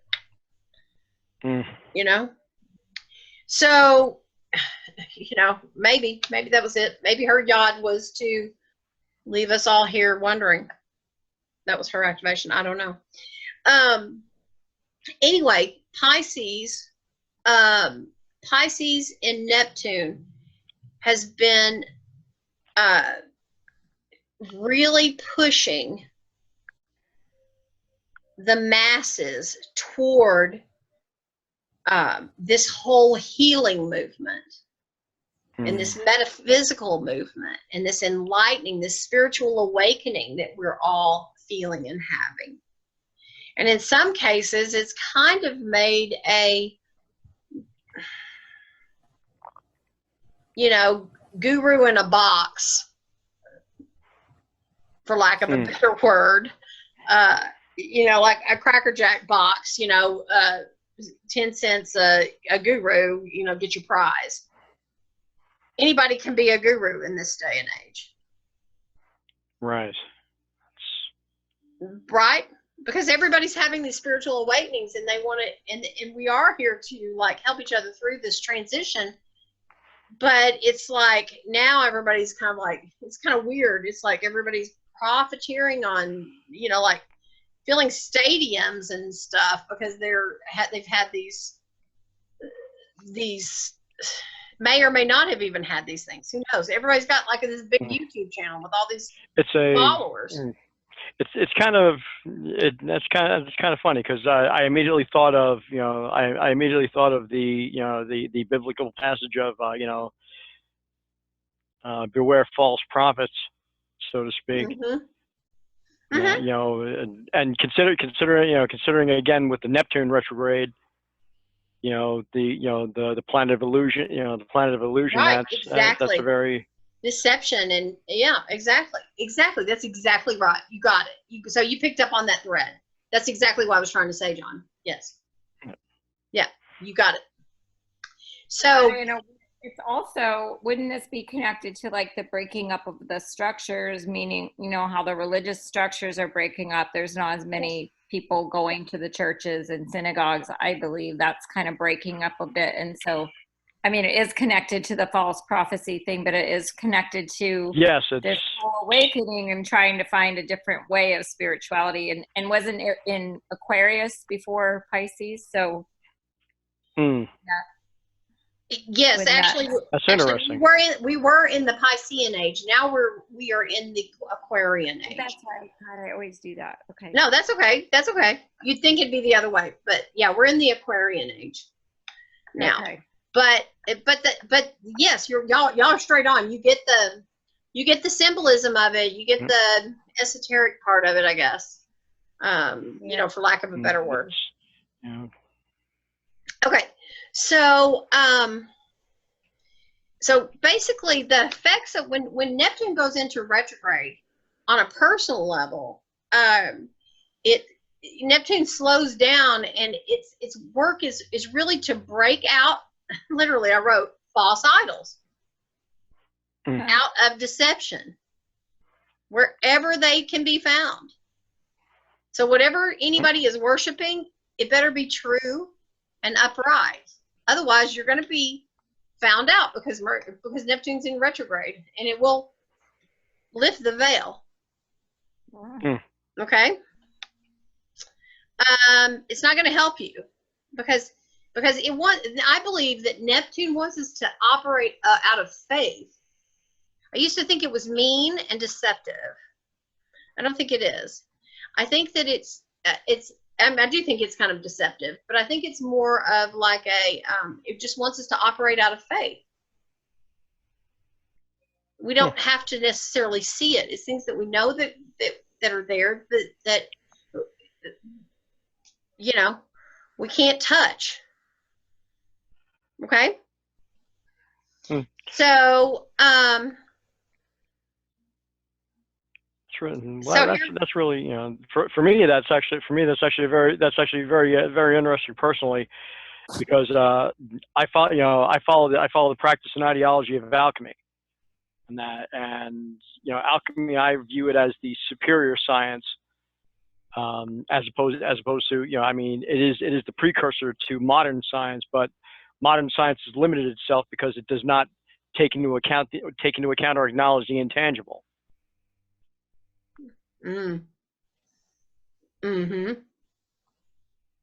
So this is right up. This kind of aligns with your whole thing. You need to paradigm thought process. Yeah. So you really need to delve into Neptune, and you need to delve into Pluto. Really need to delve into Pluto. Yes. That's very interesting. Okay, so if you've been like protecting like what you believe with others, it might be time that you acknowledge that, or maybe glorifying others. In other words, let me say this: if there's somebody around you that you've been going, oh, wow, oh my gosh, that person's so fabulous. Oh my gosh, I just love that person. Oh, maybe it's time that you start looking within you to see what you can glorify in you. Okay? Yeah, I think that's probably yeah. pretty standard there. Well, the funny thing is, I'm always a skeptic. Well, you can't be a skeptic about yourself, John. Oh, no. I have absolute faith in myself. It's just that, I'm not a trend follower. Got a I lot always. of Capricorn on your chart. Yeah, there you Capricorn go. and Virgo. Yeah. Capricorn and Virgo rising. Like, Mm. you want to see it to believe. I mean, you want them to prove it. Right? You want to see the Exactly. It's details and the facts to back it all up. I get it. I like that though, because science is starting to back it all up, right? If I'm not mistaken. Absolutely. Yeah, it's I mean, especially now, a lot of quote unquote lost knowledge is resurfacing and being acknowledged as having value now, and that before it was dismissed as mystical mumbo jumbo, but now it's like now research is being renewed into it. Right. Like for example, the interest in the interest in crystals. They're starting to do research into energy generation. That through Which I never get that. They've been putting quartz crystals in timepieces forever. Well, there have been notable people that were doing research, that were doing personal research into this, that were basically jumped on and denounced as frauds. One individual, a guy who was doing his own energy experiments with that quartz crystal, and sound, sound and electricity, and that disappeared. Okay, was basically quote unquote seized for suspicious practices or whatever, and nobody's heard from him. Oh, it's that's cool. That's a subject for another time. We've got to move on. Yep. We only got 5 minutes. I'd really like to hear more about that. Let's move on a little bit though, so we can get this wrapped up. Okay, so when Neptune retrogrades in Pisces, this is an ideal time to, put projections out, put illusions out, and put out what your dreams are, so that you can see what is in favor for you. Okay. So in other words, this is a time to really nail down the fine details of what it is you're looking for. I don't think it's necessarily details. I think it's more about like throw your dreams out there. Throw your throw your ideas out. Throw your spirituality. Cast your net, so to speak. Yes, cast your net. Yeah. Exactly. Actually, what I meant to say, rather than detail, I should have said clear. I should have said clear visualization. Imagery. Yeah. That's it. Very good. Yeah, that's perfect. Perfect. Using that. Yeah. Using that with that's perfect. Imagery is perfect. Okay, so let's talk about Uranus real quick, and then we'll hit on Chiron, and we'll be done. Okay, so Uranus in a retrograde. It hasn't started yet. It starts on August the 11th, and it's in Taurus, which, that's a whole nother ball of wax, and it will go all the way till January the 10th. Okay? Which is 2 days before that major conjunction. Exact conjunction. So this is going to be crazy. January's going to be cray, y'all. It's going to be cray. All right. So, of course, this is going to, anytime Uranus goes retrograde, it's all about change. It's, It's excitement. The thing is, it's kind of like when it's in retrograde, it's kind of like excitement and chaos, but without all the upset. So it's a little bit more fun during this time. And it could involve your love life and finances and things like that. If you're born with natal Uranus, then again, that's, about 40% of us. It can be harder for people with Uranus to restrain themselves, to hold themselves back, to keep from, having these moments of, flying off the wall or being erratic, right? It's hard for them to sometimes go within because they want to be out there. They can be very disruptive, like they're the kid that's always going to be disruptive in class. They're very electric, jumping up and down, lots of energy, that kind of thing. Kind of like a little Aries kid, Okay. a little Aries boy. If you can imagine a kid that's got a real strong placement with Mars, that's what you're going to get. Okay. Yeah. They have so the Aries, Aries kid that found kid that found the case of pixie sticks. Yeah, exactly, with a lot of sugar. But these kids will tend to have like a nervous anxiety, and oftentimes they can kind of have a neurotic behavior. Many times it can be like a really rapid moodiness or personality change. And actually, they're very intuitive and extremely unique. And be very, they broke the mold. And of course, this is going to matter as to what house it's in. Okay, what sign it's in, what house it's in. It's going to make a big difference. But Mercury retrograde makes it harder for them to be themselves, and without causing a lot of aggravation to other people around them. People will get aggravated with them easier. Okay, so. Okay. Because they're irritating, to a lot of people. They have to really find their niche. Is this going to be generational then? All these kids born in the fall? Yeah, I mean, yes, exactly.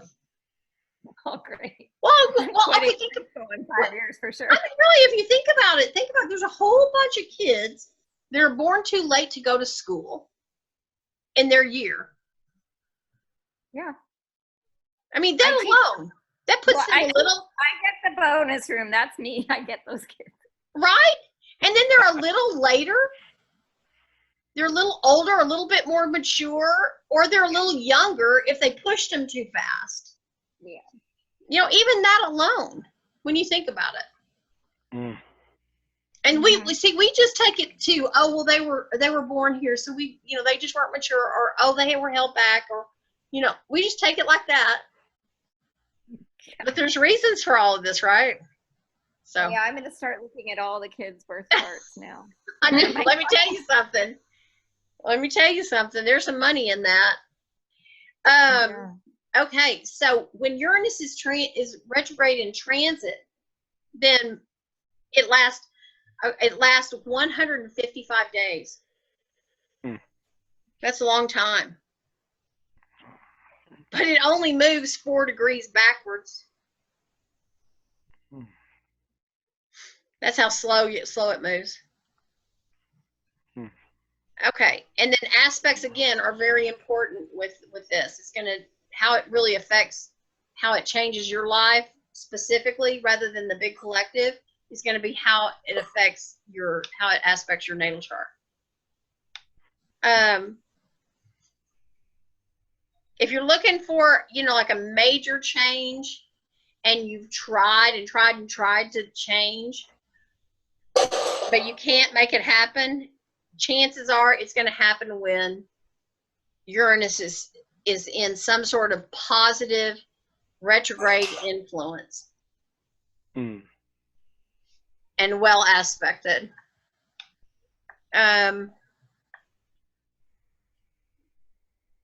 You know, sometimes when people are really disruptive and rebellious, you know, and I've known adults like this. I'd like to say it was just kids, but I know adults that are just like this, you know, like, you know, even my husband, I look at him sometimes and I say, how old are you? How old are you?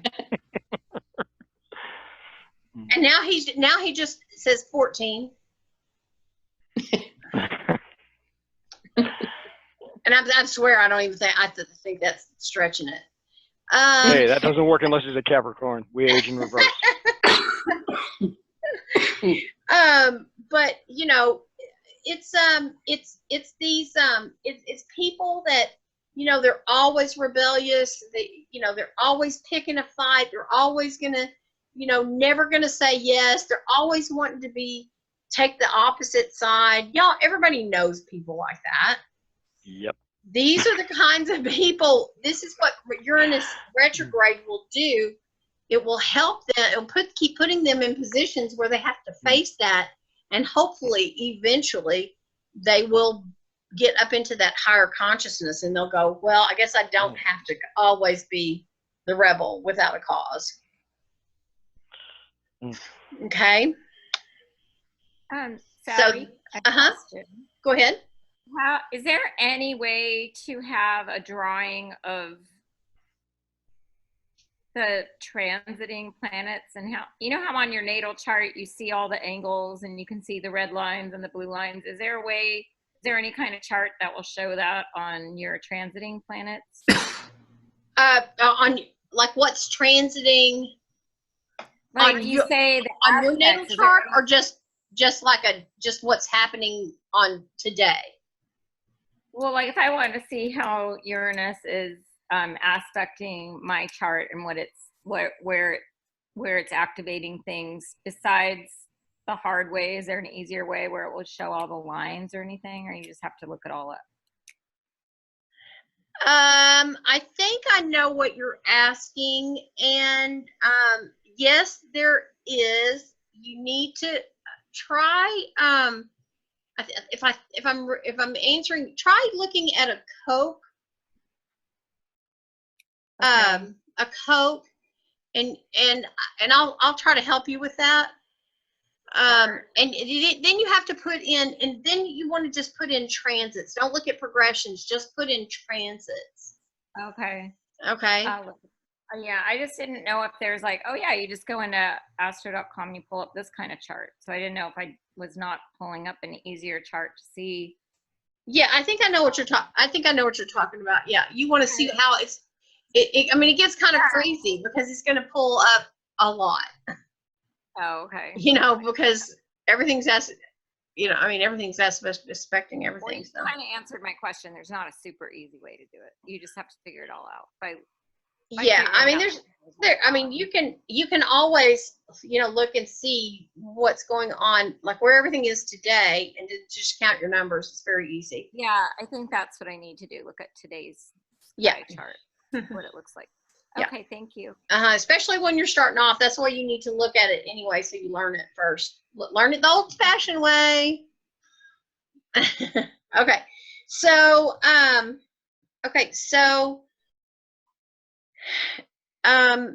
Uranus stations retrograde on August 11th, and Uranus will be trine the moon at that time. So that's going to be that's a very positive influence. Anytime anything's a trine, that's very positive. However, you know, there's going to be other things that are going on, you know, a conjunction with Venus and the sun. That's going to be cool. There's going to be other things. So, you know, it's going to be pretty decent. This is not going to be a really hard Uranus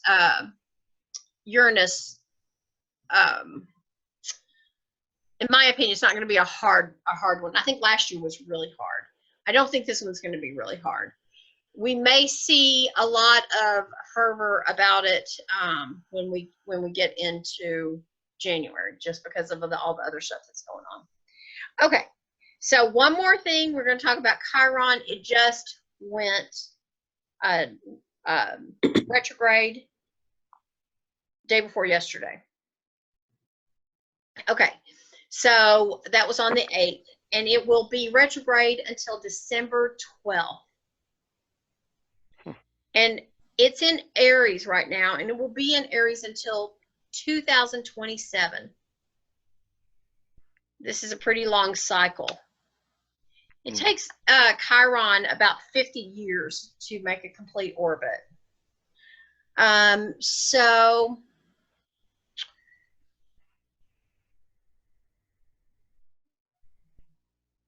the day that it actually happens is the most strong day. That seems like that the day, a couple of days before and a couple of days after, that's the really intense day. So Chiron kind of it kind of just harnesses all of that energy and all those lessons and all those wounds and all those all that stuff that it needs to heal, and it says it just says stop, let's pay attention to what's going on. Okay, so that's where we are right now. Now it's going to ease up a little bit, but that's what we've been going on this week. Okay, let's heal this now. Let's get over this. Let's snap. Let's get it going. It's going to spend a good part of this year in retrograde. And then it's going to ask us, when it's in retrograde, it's going to ask us to work out things and really, we're going to start settling into the energy and even forget that it's in retrograde. We won't even pay any attention to it. But the days that it goes into retrograde and the days it goes direct, that's when we really get our clues as to what we're going to be doing during this period. Mm. So think back about what you were doing 2 days ago. Anybody want to share?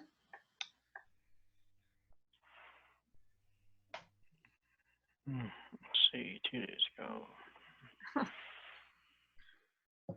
That would have been Monday. Let's say Sunday and Monday. I was kind of going deep in my process, like just what I need to, my same stuff I need to work on, what I've been trying to heal, basically my lifetime lesson type thing. That I've really, I did a whole big spread on it, and had to, like, oh God, that again, like, I kept getting the same cards, same things. I got to look at myself, do fierce self-inventory. Don't be afraid to face the issues, start working on it. Mm-hmm. Kind of like, oh no, not again. Mm-hmm. Not bad though. I mean, not bad. Just like, yeah, not bad. It's not a bad thing. Yeah, it's not a bad thing. Yeah, it's good. It's just like I got to keep doing my work, and it was kind of my same issues that I've had all. They're getting better. They're not as deep and as dramatic or as painful, really. I'm kind of like lightening up, but there's like one more layer I got to do, one more thing I got to revisit. And would that be it? Would that be Chiron? Yeah, exactly. Yeah. Exactly. One more layer, okay. One more peel back of the onion. Yeah. Well, that explains. Well, that actually explains a lot for me, because 2 days ago, I found an old cell phone, and the phone book had not been the phone book and the photo gallery had not been deleted, and it still had my last relationship. The woman I had still had her number, still had the pictures that we took while we were together. On that, and a lot of other things that. That started me thinking about that again, and I made the decision, and I just basically I deleted everything except for one. I deleted everything, the phone numbers, and the only picture I left was a picture that I had from a convention of myself and a celebrity. And that, but there was a moment of waffling, but then I said, nope, this is done. Good. Goodbye. Good. You know, so. Good. But it was funny because I found myself thinking, why in the hell did I find this now? Yeah, exactly right. It's weird how stuff like that works. It really is. It's weird like that. Well, for me myself, I have been on this carb bend for, I don't even know. I mean, it's been probably since Jupiter went into retrograde. I mean, I cannot tell you. I don't ever keep bread in this house. I mean, I just don't do it. I have been eating sandwiches. I never eat sandwiches.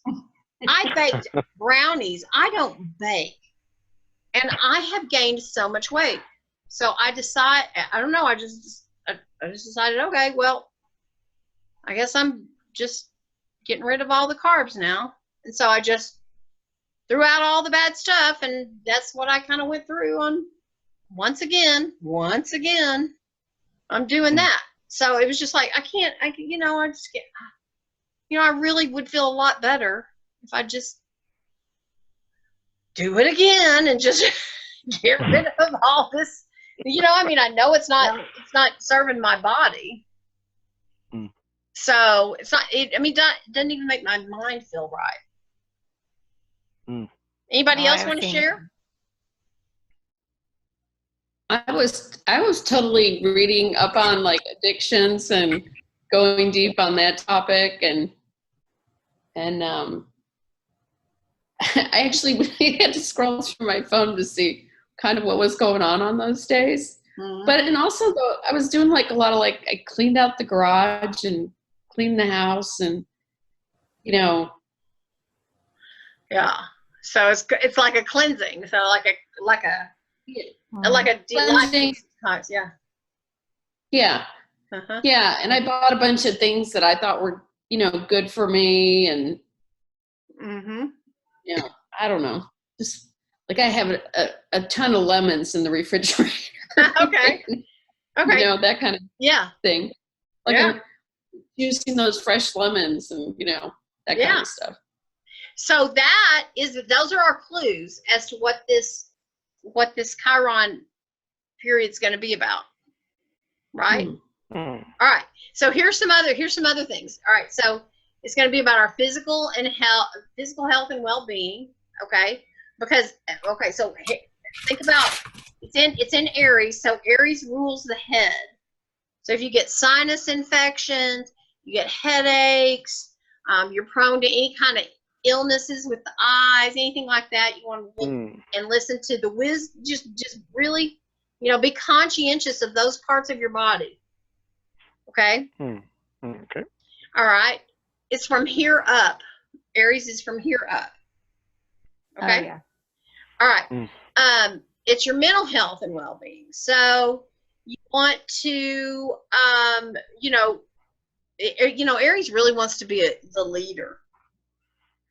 So it wants us to be really proactive and get out of the victim mindset. Know that nobody did this to you. You are doing it to yourself. Nobody stuffed that sourdough bread down my throat.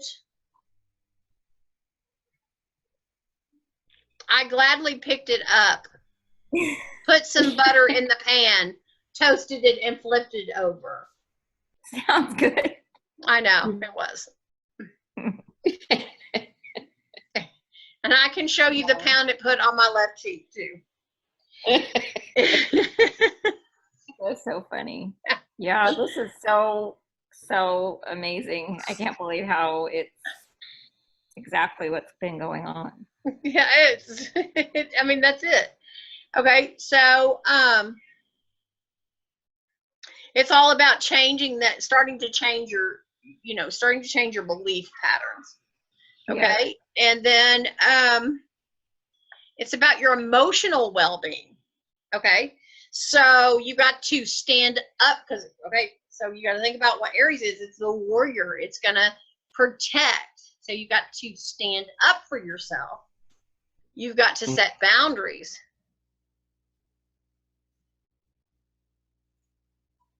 And if you're pissed off about something and it's down deep, you're going to have to wake it up and shake it out and push it to the surface and clear it. So it can be gone. Yep. That's the way Aries handles it.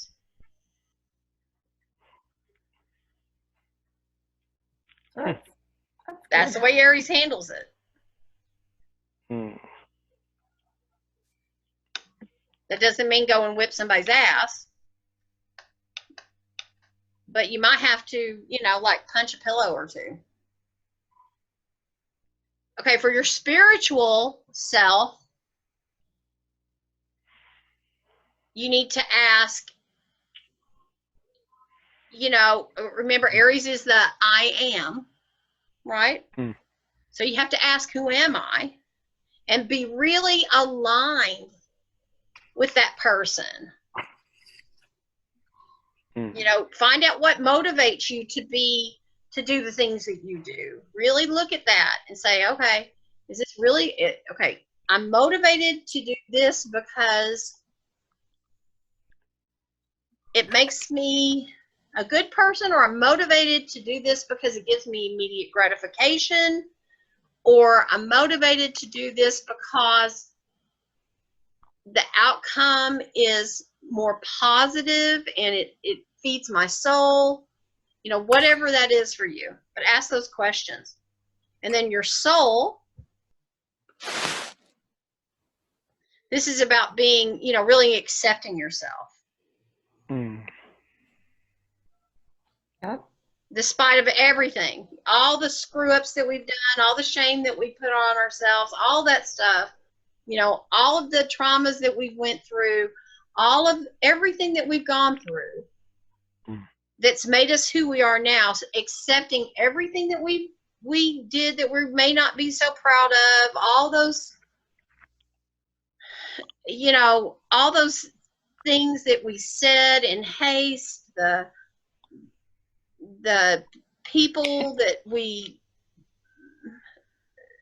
may have hurt, or, the times we didn't really apply ourselves as much as we could have, or whatever the issue is, we have to kind of let that go, be forgiving of ourselves. And then, stand in that for as long as we can, no matter how uncomfortable it is. And, be the leader of our own life, be true and, be that point man, that Marine, that, that guy that is the first one into battle at least for ourselves. And you know what? Aries energy doesn't really take a long time to sit and think about it. Nope. Just saying. They're not going to sit there and think about it and roll around in it and then roll around again in it. Yeah, no, Knight of Wands, definitely. Yeah, and they're not going to talk about it a lot either. They're just going to get up and do it. Yeah. Knight of Wands, Knight of Swords. Yep. Yeah. Both action, impulsive cards. Yeah. Absolutely. I just So they drew just that get one. up and do it. They don't get bogged down in all of that. Oh, how do you feel? And nope. Nay. Yeah, there's no waffling. This is what needs to be done. It may not be done in the most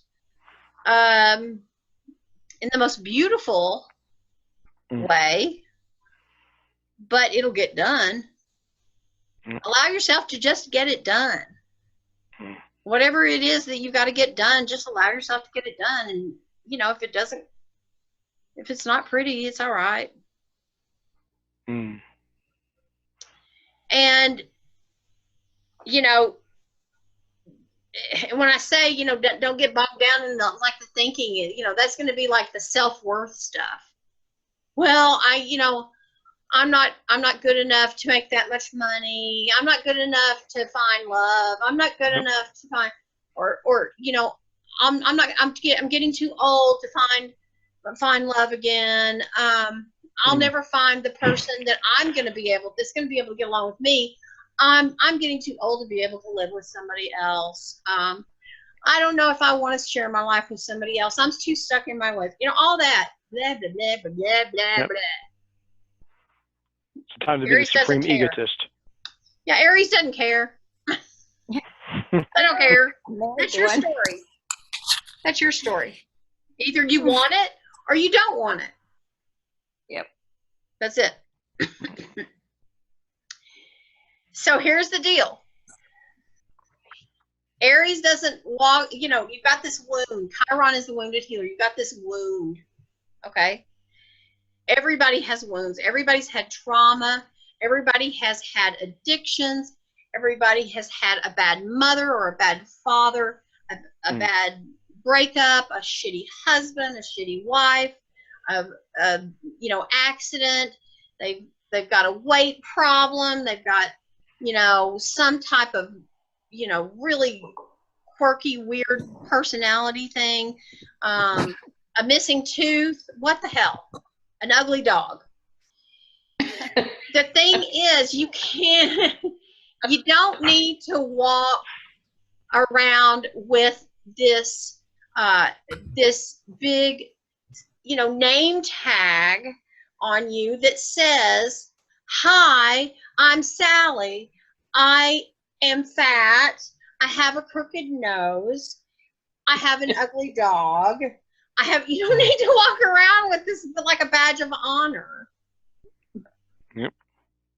You know, just instead, you know, just let it, all these things, all these quirky things that have happened to you all of your life, all of these beautiful mistakes that you've made, be a part of who you are, and then, you know that that's part of the fabric of who you are, and then just allow it to kind of lift you up, embrace it, and then let it make you a little more compassionate for other people that have gone through the same thing, that are going through something similar.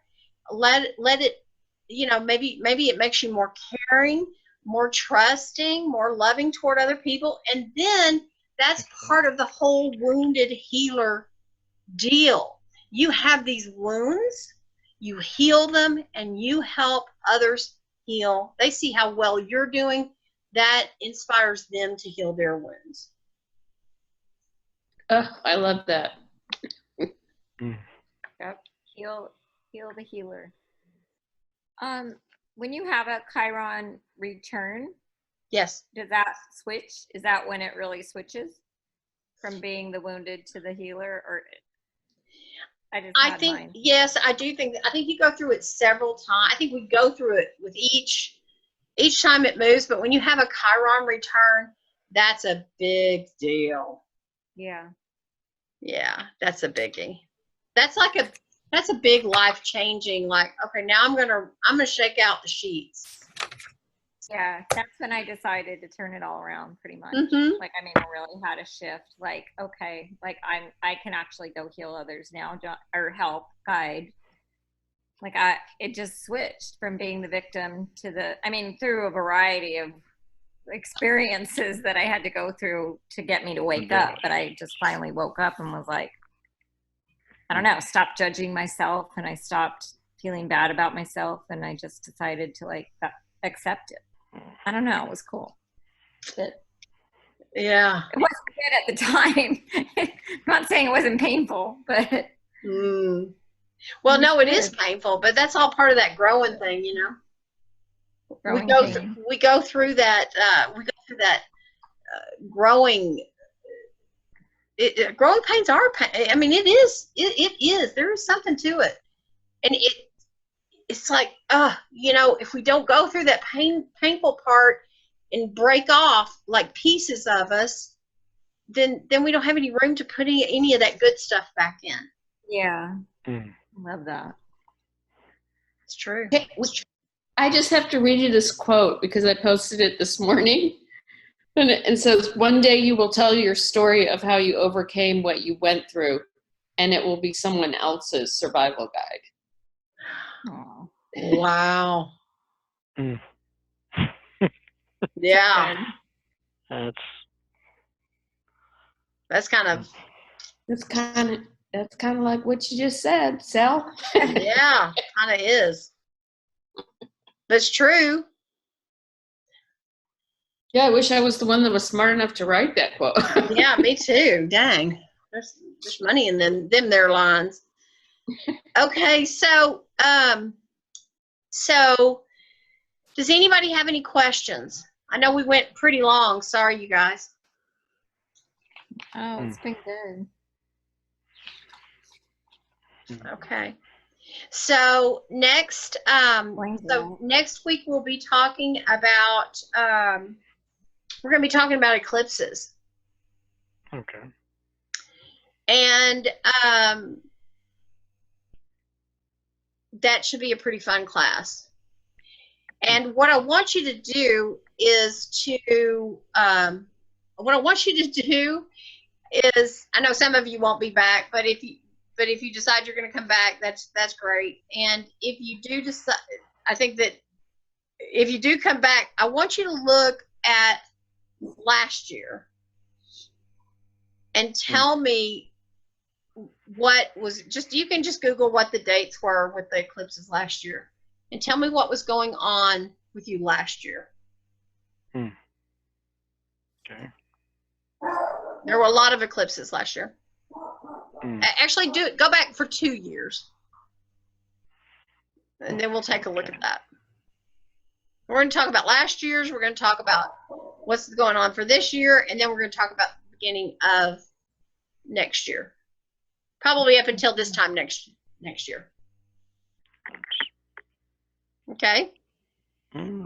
Yeah. All right. And then after that, we're going to talk, then that third week, we're going to talk about all those conjunctions. And then the last week, we're going to talk about if you want to know how to look for something, like it's going to be more about forecasting, really. So let's say you want to know what's a good time for me to move. When am I going to sell my house? What's the best opportunity for me to find love? Timing, more timing. We're going to talk about timing. Where do you look in your chart, and what do you look for to recognize those things? So it's a little bit of forecasting, but it's really more just real simple points and cues. Like boom, boom, boom, boom. Look here, here, here, here, here. Easy peasy stuff. Cool. Interesting. Okay. And then on that one, you can bring your burning question.